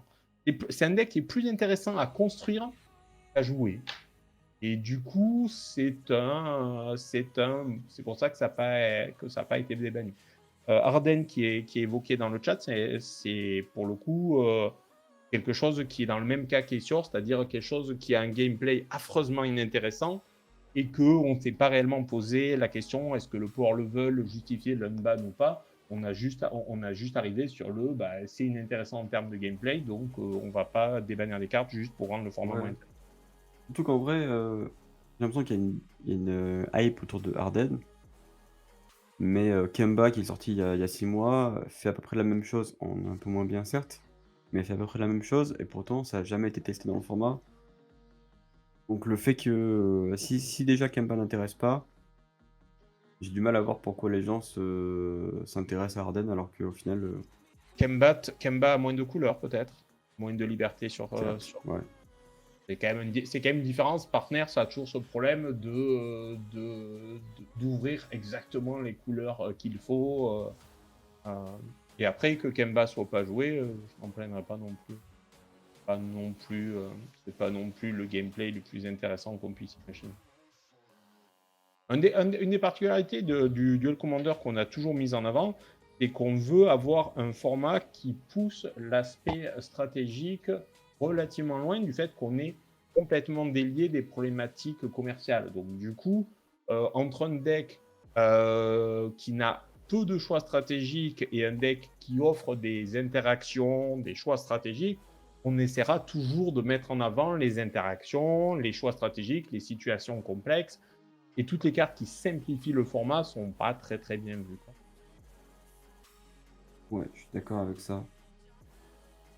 C'est l'avantage Moi, d'avoir un globalement, je suis pas format un gros défenseur de Hammer, donc après je peux comprendre que certaines personnes puissent aimer, mais je partage ton avis sur le fait que c'est pas très intéressant parce que au final, est-ce que tu as ton interaction ou pas? Et si oui, ben, ça va être compliqué pour moi. Si tu l'as pas, ça va être compliqué pour toi. Un peu et on comme Rofelos, tout simplement. Et pas convaincu que Ophélos, ça soit très intéressant. Ophélos, c'est vraiment pas intéressant. Et les games où il y a un Ophélos dans la command zone se résument juste à la vie de Ophélos. Et tous les autres paramètres stratégiques sont complètement écrasés par ce dilemme. Et du coup, rendre tous les choix qui ont vocation à être compliqués simplistes. Et rendre une partie multidimensionnelle, monodimensionnelle sur un seul sujet, c'est jamais intéressant. Yoshi, pour répondre au chat, Yoshi, tu peux aussi essayer en tout cas. de, de l'avoir avec un bloc et pas juste un petit bet. Il change quand même beaucoup de choses. Oui, c'est un peu optimiste hein, quand même de bloquer un Yoshimaru. C'est un peu optimiste, certes, mais ça peut se faire. Bon, ça peut se faire. Tu En peux tout cas, essayer tu as la de possibilité. bloquer avec une créature qui a le quadruple de son mana cost et qui peut-être arrivera peut-être à le tuer, quoi. Et, Sinon, sur un tout autre sujet, je parlais de MTGO, qui a récemment accueilli le Freeform et notamment la possibilité de jouer en Duel Commander. Vous, de votre côté, est-ce que ça fait longtemps que vous avez cette info-là? Est-ce que vous avez eu une approche de Wizard? Est-ce que vous pouvez en parler ou pas déjà? Et, Alors, en plus, oui. est-ce que vous avez accès à de la data maintenant sur MTGO ou pas du tout? Alors déjà, oui, on l'a su un peu à l'avance parce que les gens de MTGO nous ont contactés et qui nous a permis de discuter avec eux, notamment des quelques cartes qui n'existent pas sur MTGO, les attractions et principalement et quelques autres cartes. Donc, je peux pas énormément donner d'informations parce que même si on n'a pas signé de clause de confidentialité, on doit quand même garder certaines informations plutôt discrètes. Mais oui, on a eu des contacts avec eux, des contacts de qualité avec des gens qui étaient là pour faire avancer les formats et qui étaient motivés. Et qui avait beaucoup de répondants sur les différentes remarques qu'on leur a faites. C'est un apport intéressant au format, bien sûr. Tout ce qui donne une lisibilité au format est intéressant. Après, est-ce qu'on a des données? Non. Est-ce que les données qu'on aurait seraient très pertinentes? Pas vraiment, en fait. Parce que pour le coup, il vaut mieux ne pas avoir de données qu'avoir des mauvaises données. Et là, on aurait des données qui seraient biaisées de manière monstrueuse par le niveau très supérieur des joueurs d'MTGO aux joueurs de papier, par le fait que les prix des cartes n'ont strictement rien à voir, que certaines cartes sont chères en MTGO et ne le sont pas en vrai, ou plus fréquemment le problème inverse. Et du coup, ces données qu'on aurait pu étudier, auraient été extrêmement difficiles à exploiter. Donc, on les a pas et c'est pas si grave techniquement de pas les avoir. Je suis assez étonné de ta réponse parce que d'un côté, tu dis que les données sont pas exploitables sur MTGO à cause du prix, et de l'autre, tu invites les gens à monter Breach alors que le prix est Mon haut. premier Donc c'est Mon premier argument, assez ça a étonnant. été nettement le même que j'ai utilisé pour Breach, c'est-à-dire le fait que les joueurs d'MTGO sont d'un niveau très supérieur. C'est mon premier argument de très Ok. loin. L'argument du prix, en fait, c'est pas que les prix sont différents et du coup entraînent des dynamiques bizarres. Mais c'est pas réellement que MTGO soit cher ou pas cher. Le problème, c'est juste que les dynamiques de prix sont différents et du coup, c'est pour ça que les données seraient pas exploitables. Après, Mais pour dans un exploiter monde idéal, on ne devrait pas prendre en compte le prix et juste regarder la performance, non? pas vraiment, parce que les gens choisissent leur deck en partie en fonction du prix des jeux. Et tout ce qui fait que les gens choisissent un deck ou pas doit être pris en compte, parce que Magic n'est pas un jeu, c'est un metagame avant tout. Et ce qui se passe dans la stratégie d'une partie, c'est qu'une toute petite partie de ce qui va entraîner qu'un tournoi va se dérouler d'une certaine manière ou pas, une grande partie de la décision est déjà prise avant d'arriver à la table. Et même à la table, une grande partie des décisions sont prises par des arguments qui ne sont pas stratégiques, sont des arguments de bluff, des arguments de psychologie et autres. Et la stratégie, c'est 20% d'une victoire, là où le choix de deck, les paramètres psychologiques, les paramètres d'information d'espionnage industriel participent beaucoup. Il ne faut jamais restreindre Magic à un jeu et toujours penser que c'est un metagame, comme l'a défini Garfield. Mais De base, j'aurais tendance à partager ton opinion. Après, quand je vois, par exemple, ça va faire plaisir à Agen, quand je vois les tournois des chroniques, habituellement, il y a toujours un petit microcosme de base. Par contre, à partir du moment où ils ont fait un qualifieur à 64 joueurs pour le CDF, Là, on a tout de suite retrouvé un méta qui était très proche qu'on peut trouver en tournoi habituellement. Alors que sur ce tournoi-là, il n'y avait aucune limite de prix. Donc, in fine, pour moi, le prix n'a pas forcément à rentrer dans l'équation. Et, et je suis un peu étonné que pour toi, ça soit aussi impactant. C'est impactant aussi pour le renouvellement. Ouais. Impactant, et le renouvellement, c'est important. C'est Après, aussi impactant que certains pays n'ont pas. Dans la communauté de Duel Commander, on a certains pays qui ne sont pas des pays si riches que ça, comme les Philippines ou le C'est vrai, Brésil. c'est vrai. Et ces communautés-là, bon, je me doute bien que les gens qui jouent en Duel Commander sont pas des gens qui travaillent dans des usines Adidas au fin fond de Manille et autres, plutôt des gens des CSP+. Mais sur d'autres pays que la France, c'est un argument qui est plus impactant. Et on n'essaye pas, encore une fois, de faire un French Commander. On essaye de faire un format global. Et globalement, il y a quand même pas mal de pays où l'aspect financier peut être plus notable que ça. Au Brésil, par exemple, il y a le Real Commander, qui est une variante du Duel Commander, qui est beaucoup joué. Le Real Commander, et c'est des decks à $150. Donc, dans la monnaie locale, le Real, mais je ne me rappelle plus combien c'est, je crois que c'est 1000 Real, mais voilà, je ne suis pas un expert de change, donc il faut vérifier. J'avais à l'époque demandé à notre consultant régional brésilien, qui est extrêmement compétent, lui, pour le coup, et vraiment, bon, il ne nous suit pas, mais je le sais, lui, et que j'avais demandé qu'est-ce que c'était ce format, et il m'avait défini, on suit les règles du Duel Commander, mais pour rendre le format plus accessible, on limite à un certain prix la valeur totale du deck, et il y a un site de référence qui est utilisé pour la valeur, peut-être un site local, peut-être un site américain, je ne me rappelle plus. Mais l'aspect financier est important. Les tournois Real Commander sont exclus des statistiques sur MTG Top 8, donc vous inquiétez pas. Les tournois apparaissent sur MTG Top 8, mais ils sont exclus des stats. Tu as bien raison de le préciser qu'effectivement, dans d'autres pays, la problématique est beaucoup plus complexe. À ce niveau-là, en tout cas. Après, sur MTG Top 8, pour le moment, il n'y a pas de gros tournois avec de gros enjeux. Donc, les stats que tu peux retrouver actuellement, c'est des gens qui s'amusent juste à faire du duel commander. Et donc, tu peux avoir du très compétitif comme du peu compétitif, comme on en retrouve sur les tournois, justement, ou en FNM. Donc, ça reste Après, il exploitable faut se méfier. potentiellement. Après, il faut se méfier. Un petit tournoi peut casser le metagame. Je me rappelle jamais le nom de la carte éminence sorcier qui a été Oui. bannie. Le général. Inala. J'ai plus. Inala, Inala. voilà. Ça a été créé dans une petite FNM en Chine, et ça avait que des cartes qui existaient depuis 2 ans.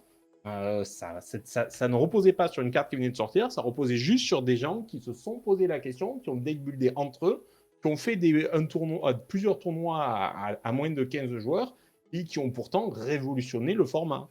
Tous les grands decks viennent souvent d'un petit tournoi paumé au milieu de nulle part, quoi.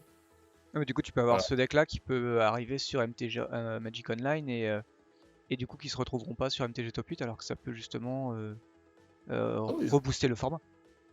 De toute façon, s'il y a des tournois qui ont lieu sur MTGO, je les prendrai, hein. D'accord. Ça c'est sûr. Mais c'est plus Sur tes ce que je statistiques, tu les prendras pas, quoi. voilà, ce que je n'ai pas accès, et que c'est pas si mal de pas avoir accès, c'est le résultat de tous les match-ups.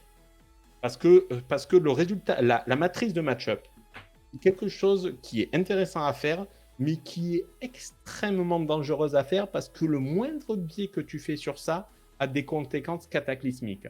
Récemment, avec des amis, on a beaucoup testé le pré-moderne, et donc on a refait des matrices de match-up. Et pour arriver à avoir des résultats pertinents, il faut un protocole extrêmement précis sur le nombre de parties, sur le swap de deck pour éviter qu'un joueur meilleur que l'autre change les stats, sur le nombre de parties avec qui commence, sur laisser quelques parties d'échauffement sans compter. En fait, tout ce protocole de playtest, qui est le seul moyen d'obtenir une matrice de match-up efficace, est quasi impossible à appliquer sur un groupe supérieur, à 6 ou 7. Et du coup, c'est beaucoup plus dangereux d'avoir des mauvaises stats que de ne pas avoir de stats. Et c'est pour ça que certaines stats, comme des taux de pénétration sur des échantillons très faibles, avec des échantillons biaisés par le niveau relatif des joueurs, sont des statistiques qui sont souvent mises en avant, mais qui sont complètement inutiles. C'est aussi pour ça que sur MTG Top 8, il y a plein de stats que j'ai jamais voulu mettre en avant. Il n'y a pas plein de camemberts, plein de machins. Et qu'on essaie de se restreindre sur ce qui est statistiquement crédible et non pas de la donnée brute juste pour de la donnée, quoi. Ok. Ok. Moi, je suis partisan de faire ce genre de données, donc ça me passionne, mais après, je comprends que tu puisses être réticent vu le faible taux d'échantillons à chaque fois. Même si avec l'émergence du format, les données ont quand même tendance à être de plus en plus conséquentes et intéressantes. Beaucoup de données. Non, les échantillons, pour qu'ils soient statistiquement significatifs avec un pourcentage de 80 ou 90%, les échantillons doivent être très élevés. Hein. Et parce que voilà, moi, dans ma voilà, j'ai une formation scientifique en environnement où on utilise beaucoup de statistiques parce qu'on ne peut pas faire des analyses à tous les lieux parce qu'on est en milieu ouvert, contrairement à l'industrie où on est en milieu fermé, même si l'environnement est des fois lié à l'industrie. Et les échantillons de significativité, contrairement à ce que les gens pensent, nécessitent des échantillons très élevés. Un exemple, c'était pour un Pro Tour, alors de mémoire c'était Berlin, j'ai plus l'année en tête, on testait avec Pierre Canali et Aaron Nicastri, qui sera Rookie of the Year cette année-là, et on testait un match entre Mind Desire et l'équivalent d'un 5 couleurs aggro. Et le match-up, on a dû atteindre les 70 parties avant d'avoir une idée du match-up, tout simplement parce que, par bruit statistique, on faisait des l'un gagne 6 parties, l'autre gagne 6 parties. Pourtant, on avait un bon protocole, on swappait, on était des joueurs de niveau comparable. Il nous a fallu 70 parties pour avoir le résultat avec une marge d'incertitude de 5-10%. Et en appliquant un protocole très élaboré pourtant. Et le problème, c'est que ça, personne ne le fait. Ça, personne ne le fait. Tu prends les stats, tu as 4 joueurs qui jouent le deck, qui affrontent des joueurs qui n'ont pas du tout le même niveau, qui sont contre des gens qui n'ont pas testé. Et du coup, tu obtiens le deck A performé à 60%. Et la marge d'incertitude, c'est quoi? Plus ou moins 30%. Ah, Ouais, je suis d'accord. pas terrible, 60% plus ou moins 30, hein, quand même, statistiquement, ça vaut pas grand-chose. Et le problème, c'est que si les gens qui faisaient des statistiques sur Magic mettaient les intervalles de confiance chaque fois qu'ils font leurs stats et faisaient les calculs abominables qui permettent d'obtenir ces marges d'incertitude, dans ce cas, je ne me rappelle plus le nom, et bien là, on verrait qu'il y a beaucoup de stats qui sont inutiles. Les stats d'MG ne sont pas parfaites, elles non plus, même si elles sont les moins mauvaises qui sont accessibles. Mais crois bien que si je pouvais avoir des stats plus précises, j'apprécierais fortement. Mais le problème, c'est que quand on fait des stats sur des stats, on augmente les biais, et dès qu'on a des biais, à la fin, ce qu'on observe est moins significatif et absolument pas significatif. Je voulais rebondir sur notre sujet. Tout à l'heure, on parlait d'MTGO et du coup de l'approche de Wizard.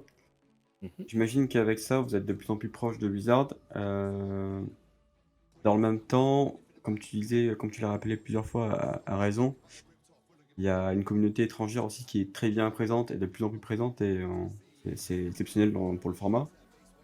Malgré ça, la communauté internationale a souvent moins de moyens que la communauté française. Du coup, on se retrouve dans une dualité qui est un peu complexe dans le sens où j'ai l'impression que pour satisfaire la communauté internationale qui a moins de moyens, il faudrait passer à des solutions qui sont qui sont différentes, notamment des proxys ou des choses comme ça. Mais en même temps, si tu veux officialiser le format auprès de Blizzard ou le rendre plus crédible auprès de Blizzard, c'est une option qui est complètement négative, j'imagine. Toi, quel est ton ressenti, en tout cas personnel ou via le comité, à cette question-là?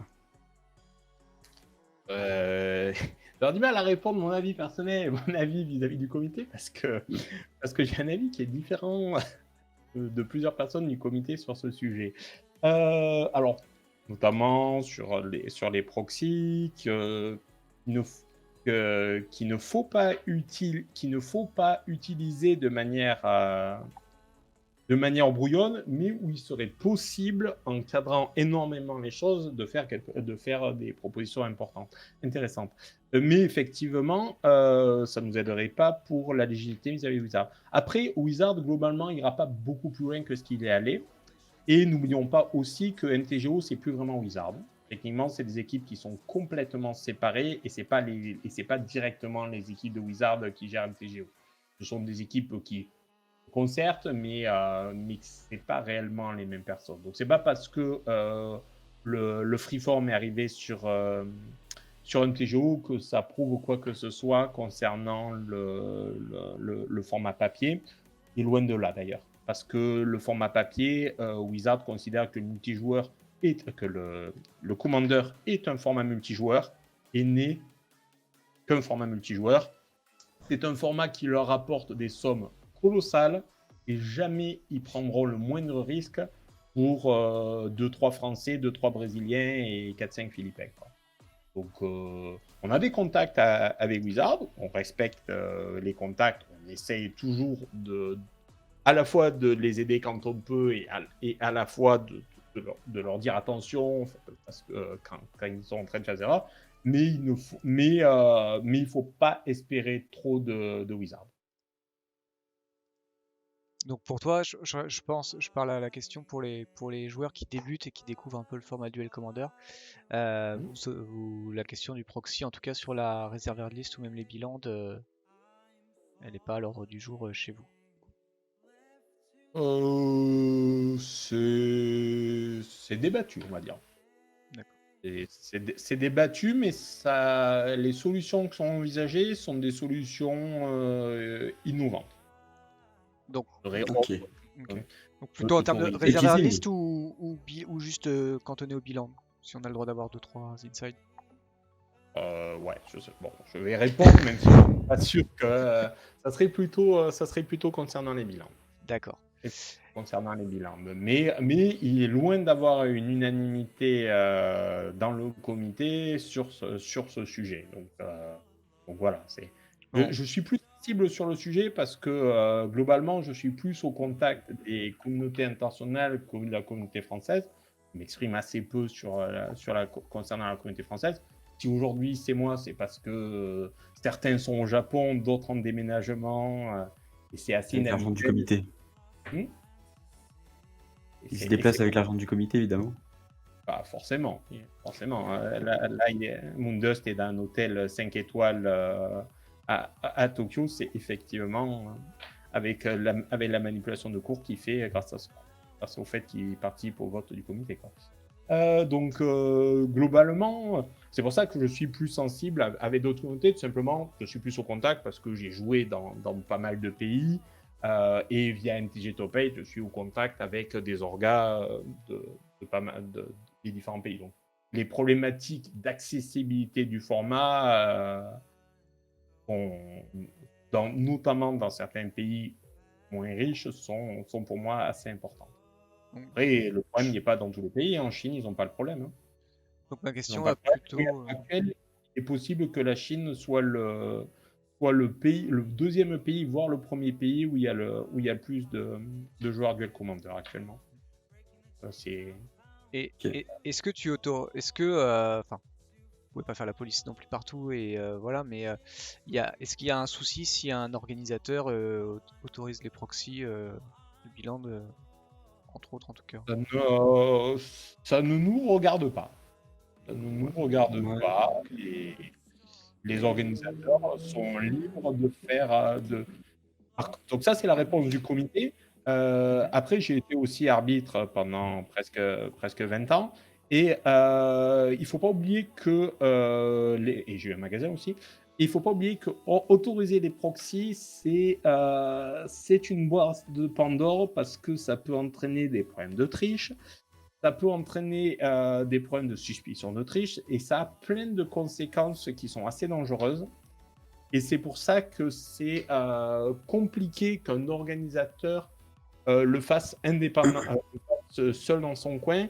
parce que ça demande pour que ça fonctionne, ça demanderait un cadre un peu structuré. Et, et c'est pour ça que, je, que le comité, bien sûr, s'y opposera pas. Mais si un organisateur peut le faire, personnellement, je lui déconseille parce que ça entraîne plus de problèmes. J'avais essayé quand j'avais mon magasin à l'époque sur des tournois Legacy et des tournois Vintage, parce que le Vintage est un format relativement rigolo et qui est impossible d'organiser des tournois sans proxy. Et ça avait entraîné des tensions et c'est un peu ennuyeux. Parce que le but quand même, c'est que sur un tournoi, outre l'expérience stratégique bien sûr, c'est de passer un bon moment euh, communautaire, dans une bonne ambiance.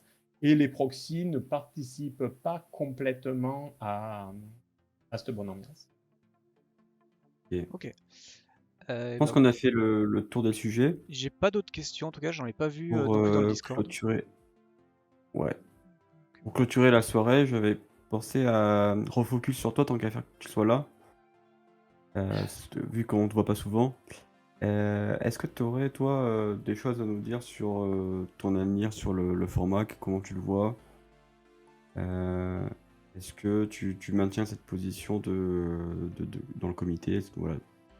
Comment tu te vois dans l'avenir, quoi, à ce niveau-là? Sur l'avenir du format, d'abord, je vais Non, répondre. je parle à titre personnel. Toi, qu'est-ce que tu... Est-ce que tu te vois rester dans le comité? Est-ce que pour toi, c'est pas gênant que les gens te voient pas dans des tournois, des choses comme ça? Concernant les tournois, j'ai toujours pensé et je l'ai toujours exprimé qu'il est très rare dans une organisation que des mêmes personnes soient jugées parties. Normalement, toute organisation repose sur le fait que les personnes qui sont responsables et qui font de l'arbitrage ne sont surtout pas des personnes actives dans le milieu. Donc, c'est bien dans le comité qu'on ait des profils différents et qu'il y ait des personnes qui soient très visibles, en tournoi, mais c'est aussi important qu'il y ait des personnes qui ne subissent pas l'influence qu'on a en jouant les cartes. C'est toujours dès qu'on joue un deck en tournoi, on biaise notre analyse par rapport à notre expérience personnelle et par rapport au lobby que logiquement les gens font, quitte à avoir une personne sous la main, on glisse un petit mot pour ça, on glisse un petit mot pour ça. Donc globalement, l'indépendance que j'ai est, contrairement à ce que la rumeur des fois apportée, est un avantage. Ça serait un inconvénient si on était tous les 5 dans la même situation. Effectivement, on n'aurait pas des avis variés. Mais étant donné que la majorité fait des tournois, le fait que je sois plus indépendant et moins influençable est un avantage. L'autre avantage que j'ai, c'est que je suis la personne qui lit sûrement le plus de listes au monde, de par mon ton site. Est-ce que tu pourrais quand même nous dire que tu joues régulièrement ou que tu testes? Et quel est ton rapport avec le format, toi, de manière quotidienne? Si ce n'est du coup hors tournoi, parce que du coup tu fais pas de tournoi. Mais comment tu vis le format au quotidien, voilà. Je pense que les gens ne le savent pas, et du coup ça peut être important de le diffuser maintenant. Il y a quelque chose à dire à ce sujet-là en tout cas. Déjà, je trouve que c'est un vrai indiscret.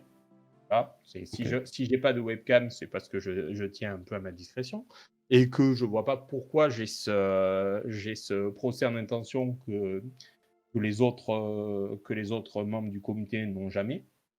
Déjà, Alors, je trouve. Sgana vient jamais, mais c'est vrai que j'ai pas vu beaucoup Sgana sur des trucs de NTG Top 8 en tout cas. Donc je pense qu'il est dans la même situation que toi. Pour pas, Bon, pour pas juste cibler, hein, mais Ouais, bon, mais non, après mes questions sont pas c'est pas général, vrai je que pense. Hein. c'est pas vrai non que plus très vindicatives. Mais c'est pas. pour Zegana, on le voit un petit peu en tournoi, du coup on a plus l'occasion d'échanger. Là, moi je profite du fait que tu sois là pour justement te donner une parole et que du coup tu puisses te défendre sur les personnes qui peuvent t'attaquer à ce niveau-là. Et, Non, non, mais c'est pour après, ça que si je t'as c'est pas pour envie ça que de t'épancher, c'est non, ton c'est droit pour ça que aussi, je je réponds. respecte. J'ai d'abord mis la première remarque sur le côté vie privée parce que je trouve ça justifié, mais je vais quand même développer. Je vais quand même développer. Donc, comme je disais, je lis des dizaines de listes par jour de par mon métier. Donc, je suis la personne du comité qui pense le plus Magic par heure, par jour, en fait, en nombre d'heures par jour. Je suis celui qui forcément lit des listes tous les jours, vu que c'est mon métier à temps plein. Donc, je suis, voilà. Globalement, je pense qu'aucun des autres membres passe les 15 ou 20 heures que me prend un TG Top 8 par semaine. Donc déjà, ça c'est le premier point. Est-ce que je suis détaché de Magic? Ben non, en fait, je suis la personne qui est le plus proche de Magic du comité. Je suis aussi une personne qui a 98% de sa vie professionnelle qui est liée à Magic. Et certes, j'ai des études, je suis ingénieur environnement, mais globalement, l'année où je devais rentrer dans le marché du travail, j'ai gagné 20 000 euros entre un Pro Tour et un championnat de France, et au lieu d'utiliser mon diplôme, j'ai ouvert un magasin Magic. J'ai d'abord refait une année sur le circuit pro, une année et demie, et après j'ai ouvert un magasin Magic. J'ai eu aussi deux sites Magic, un site de vente en ligne qui était sur Magicville et que j'ai revendu à Carte à Papa, donc les magasins de Montpellier, et maintenant MTG Top 8. J'ai organisé et arbitré plus de 1000 events sur mon magasin. J'ai aussi publié dans Lotus Noir. Donc globalement, le seul truc que j'ai pas fait concernant Magic, c'est aller bosser chez Wizards of the Coast. Parce Ok. que je me suis dégonflé quand j'avais les yeux dans les yeux. Seattle, c'est le bout du monde. Je vais perdre des contacts à ma famille et autres. J'avais passé que le premier tri. J'avais pas passé le deuxième tri, donc j'aurais peut-être été recalé lors du deuxième tri de toute façon, surtout avec mon anglais qui est plus que médiocre. Donc globalement, la question est-ce que je comprends Magic, est-ce que je connais Magic et autres, je la comprends assez peu. Concernant le Duel Commander spécifiquement, c'est un peu ce qui nous intéresse. Et quand je parle de Magic, je parle du format uniquement. Moi, ce qui m'intéresse, c'est vraiment le format Et mon argumentaire n'est pas lié complètement au format. Okay. Le Duel Commander est une partie de Magic. Si on l'isole du reste de Magic, on est très vite dans l'erreur. Parce qu'on va avoir des biais liés à une communauté qui est trop petite. Et si on ne regarde pas ce qui se fait ailleurs, on a plus de risques de mal comprendre que si on a le nez complètement sur le guidon. Mais j'ai quand même le nez sur le guidon, vu que tous les tournois qui sont publiés sur MTG Top 8, c'est moi qui les valide. Donc tous les tournois, chaque fois qu'une liste Duel Commander est publiée sur MTG Top 8, c'est moi qui les valide. Bon, des fois indirectement, parce qu'une partie des validations sont automatiques, bien sûr, mais tout n'est pas automatisé. Et du coup, des listes, j'en lis des aimes. Et c'est pour ça que des fois, je me rends compte, ce tournoi au Pérou, il a une liste un peu bizarre. Ce tournoi en Chine, il a une liste un peu bizarre.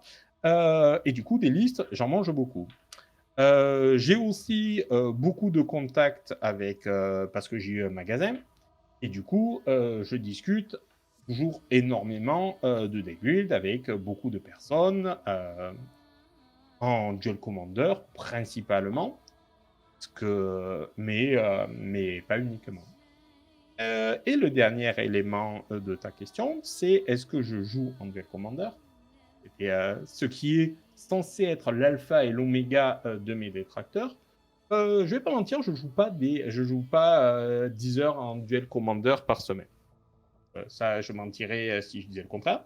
Je joue toutes les semaines, c'est sûr.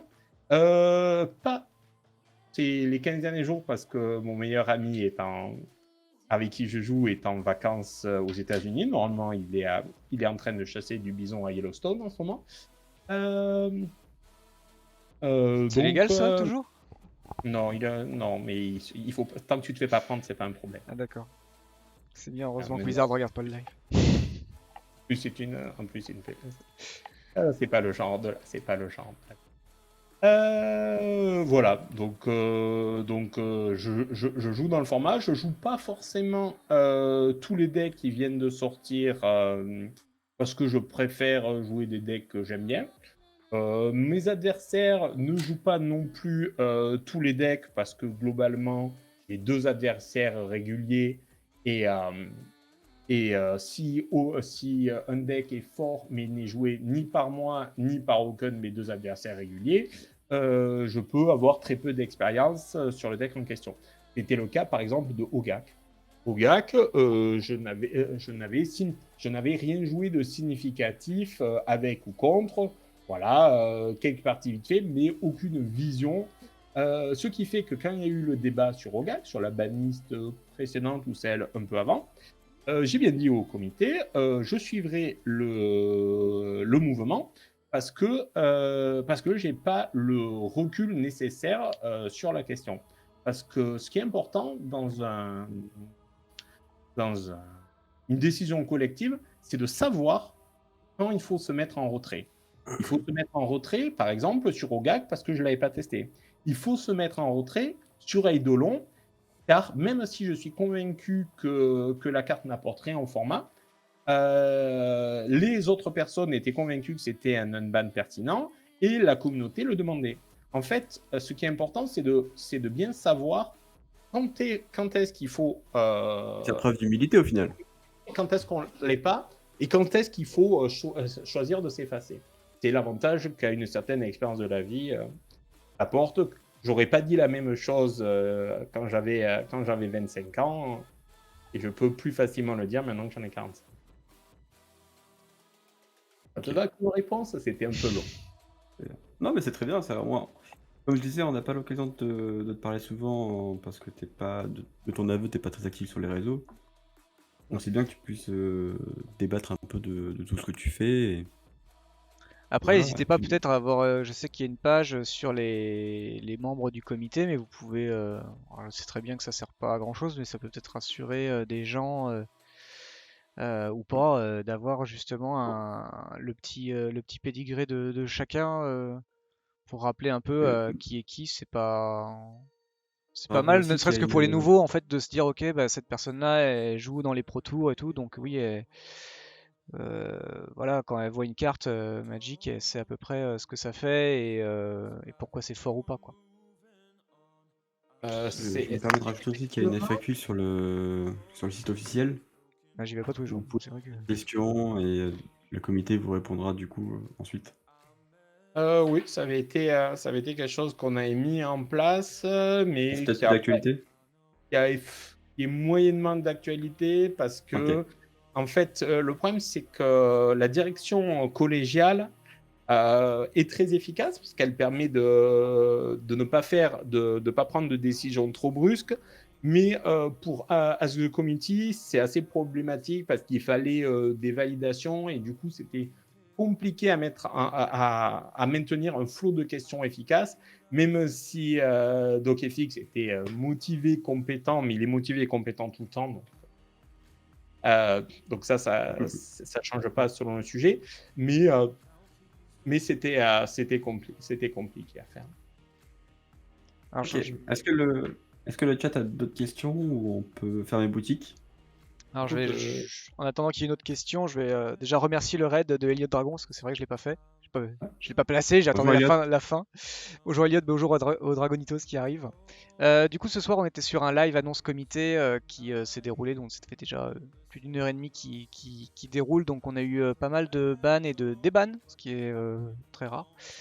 Faut le reconnaître. Du coup, pour le format Duel Commander, donc si vous avez des questions sur le format, n'hésitez pas évidemment. Je vous donne le Discord de la chaîne. Voilà, on reprend les lives habituels à partir de septembre. Donc si vous voulez, si vous attendez juste les lives Swift pour poser des questions, bah, n'hésitez pas à revenir à ce moment-là. Et voilà, on se fera une joie de répondre évidemment à vos questions. On était à la fin sur les dernières questions, sauf si évidemment il y en a d'autres dans le chat. Même voilà, de qu'est-ce qu'est le duel commander, hein. Vous pouvez proposer, hein, n'hésitez pas.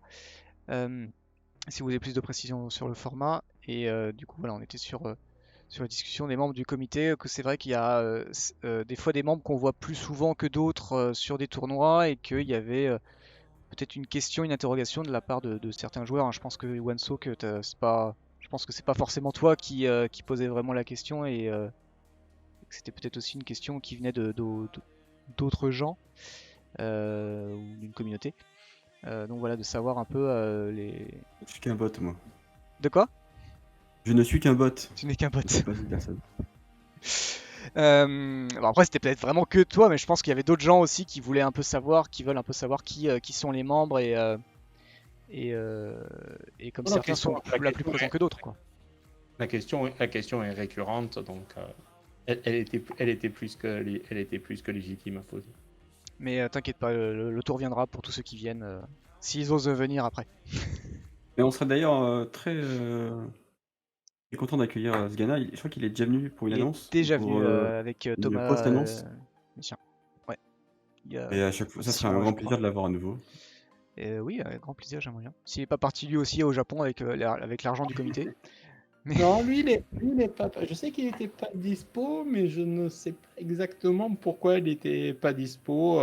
Après, l'exercice est particulier. Certains sont plus à l'aise, Ouais. que d'autres sur ce genre de grand oral, quoi. alors Euh, du coup j'ai une et dernière question, un peu vraiment du très fond vraiment, je crois que j'ai jamais vu cette question posée. La question de Candelabra, si elle est oui, unban. qu'il y a Itai débanni, effectivement, ça serait pas une très bonne nouvelle que Candelabre soit joué au vu du prix. J'ai pas regardé depuis longtemps, mais que je soupçonne d'être assez Il costaud. va y avoir 4 chiffres, hein. Euh, voilà, Ouais. donc ça serait pas une super nouvelle si la meilleure liste d'Itai nécessitait Candelabre.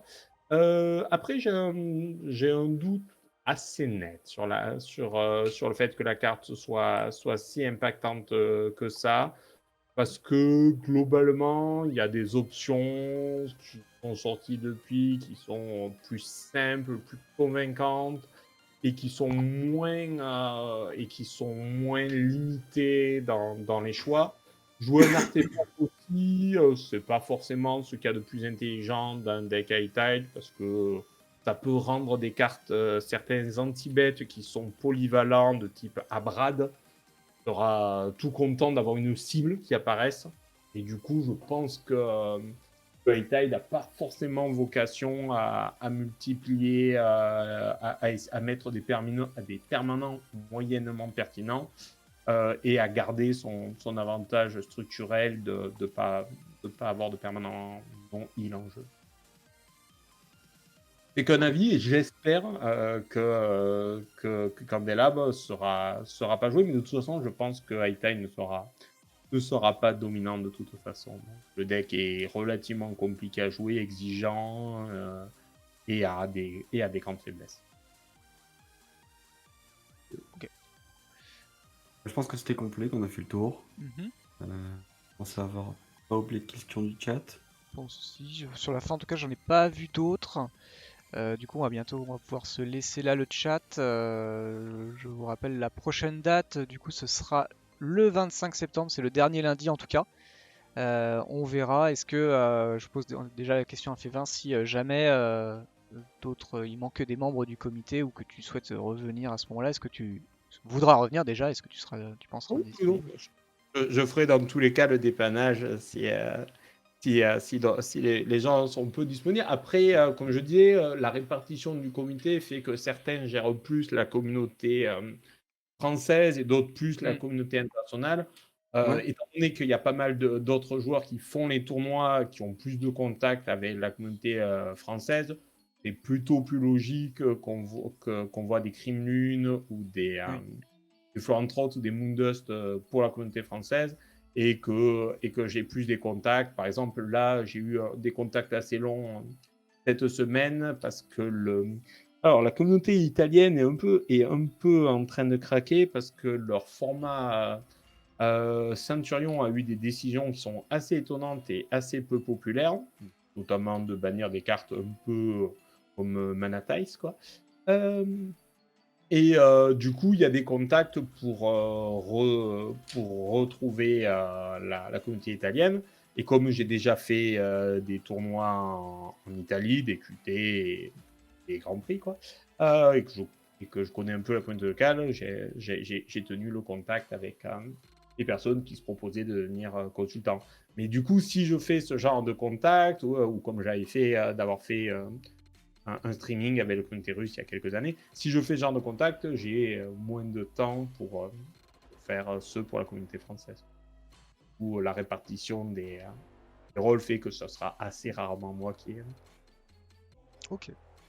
En tout J'ai plaisir quand même. Hein. Non. Dans tous les cas, pour ceux qui sont arrivés à peu près à mi-chemin et qui voudraient voir en tout cas le début qui est plus important puisque c'est l'explication en tout cas des cartes, vous avez évidemment le YouTube de la chaîne où ce sera retransmis à partir de mercredi 17h30. Donc voilà, vous pourrez évidemment récupérer tout ça là-bas et évidemment n'hésitez pas à reposer des questions dans le commentaire YouTube et on pourra si les membres du comité passent dans le coin, ils pourront y répondre, évidemment. Vous avez également le Discord de la chaîne. Je vous mets tous les petits liens. L'assaut, évidemment, si vous voulez participer, nous soutenir la chaîne, évidemment, d'une autre manière, si vous n'aimez pas donner de l'argent à Twitch, parce qu'ils prennent beaucoup plus, ils donnent pas du tout aux petits Twitchers. N'hésitez pas à ce moment-là, vous pouvez évidemment passer par le lien assaut qui vous permet également d'avoir des réductions sur les tournois Duel Commander, voilà, qui sont pas négligeables si vous souhaitez en faire beaucoup, en tout cas chez nous. Ça vous permet effectivement d'être assez rentable, et puis ça vous permet, c'est sur Cockatrice, donc pas d'argent à donner hormis les frais d'inscription, donc vous pouvez amener n'importe quelle liste, que ce soit une liste Breach ou une liste Niv Mizzet ou une autre liste qui vous intéresse, évidemment. Tant que les cartes. Comme ça, vous prendrez votre meilleur Blood Moon de votre vie.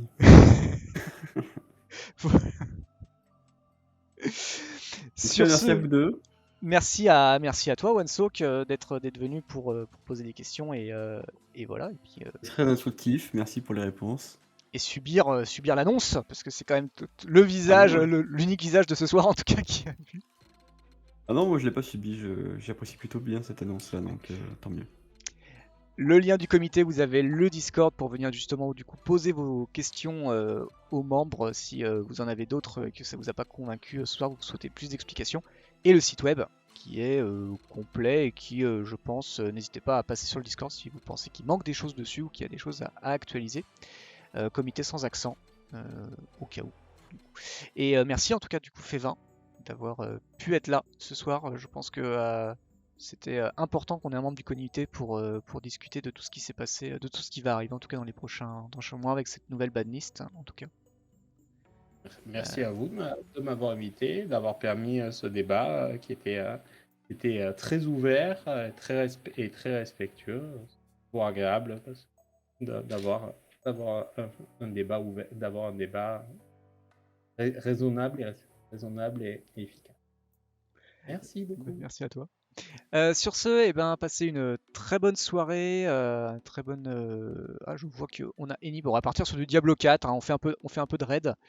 Ça va complètement changer de format, mais voilà, ça vous réveillera peut-être ou pas. Non, ça va.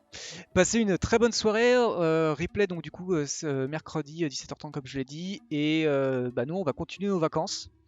Et on se retrouvera début septembre pour la reprise, que ce soit le Duelist Club, le Commander Club, et toutes les annonces. Et comme dit, il y a une annonce le 25 septembre, dernier lundi, tous les 2 mois, dernier lundi des mois, où on se retrouvera avec les membres du comité justement et OneSoak ou un nouvel invité pour venir parler de tout ça. Bye bye, bisous. Bye bye, bisous à tous, et passez une très bonne soirée, très bonne semaine, très bonnes vacances à vous, très bon été, et à très bientôt chez les Chroniques du Commander. Bye bye à tous.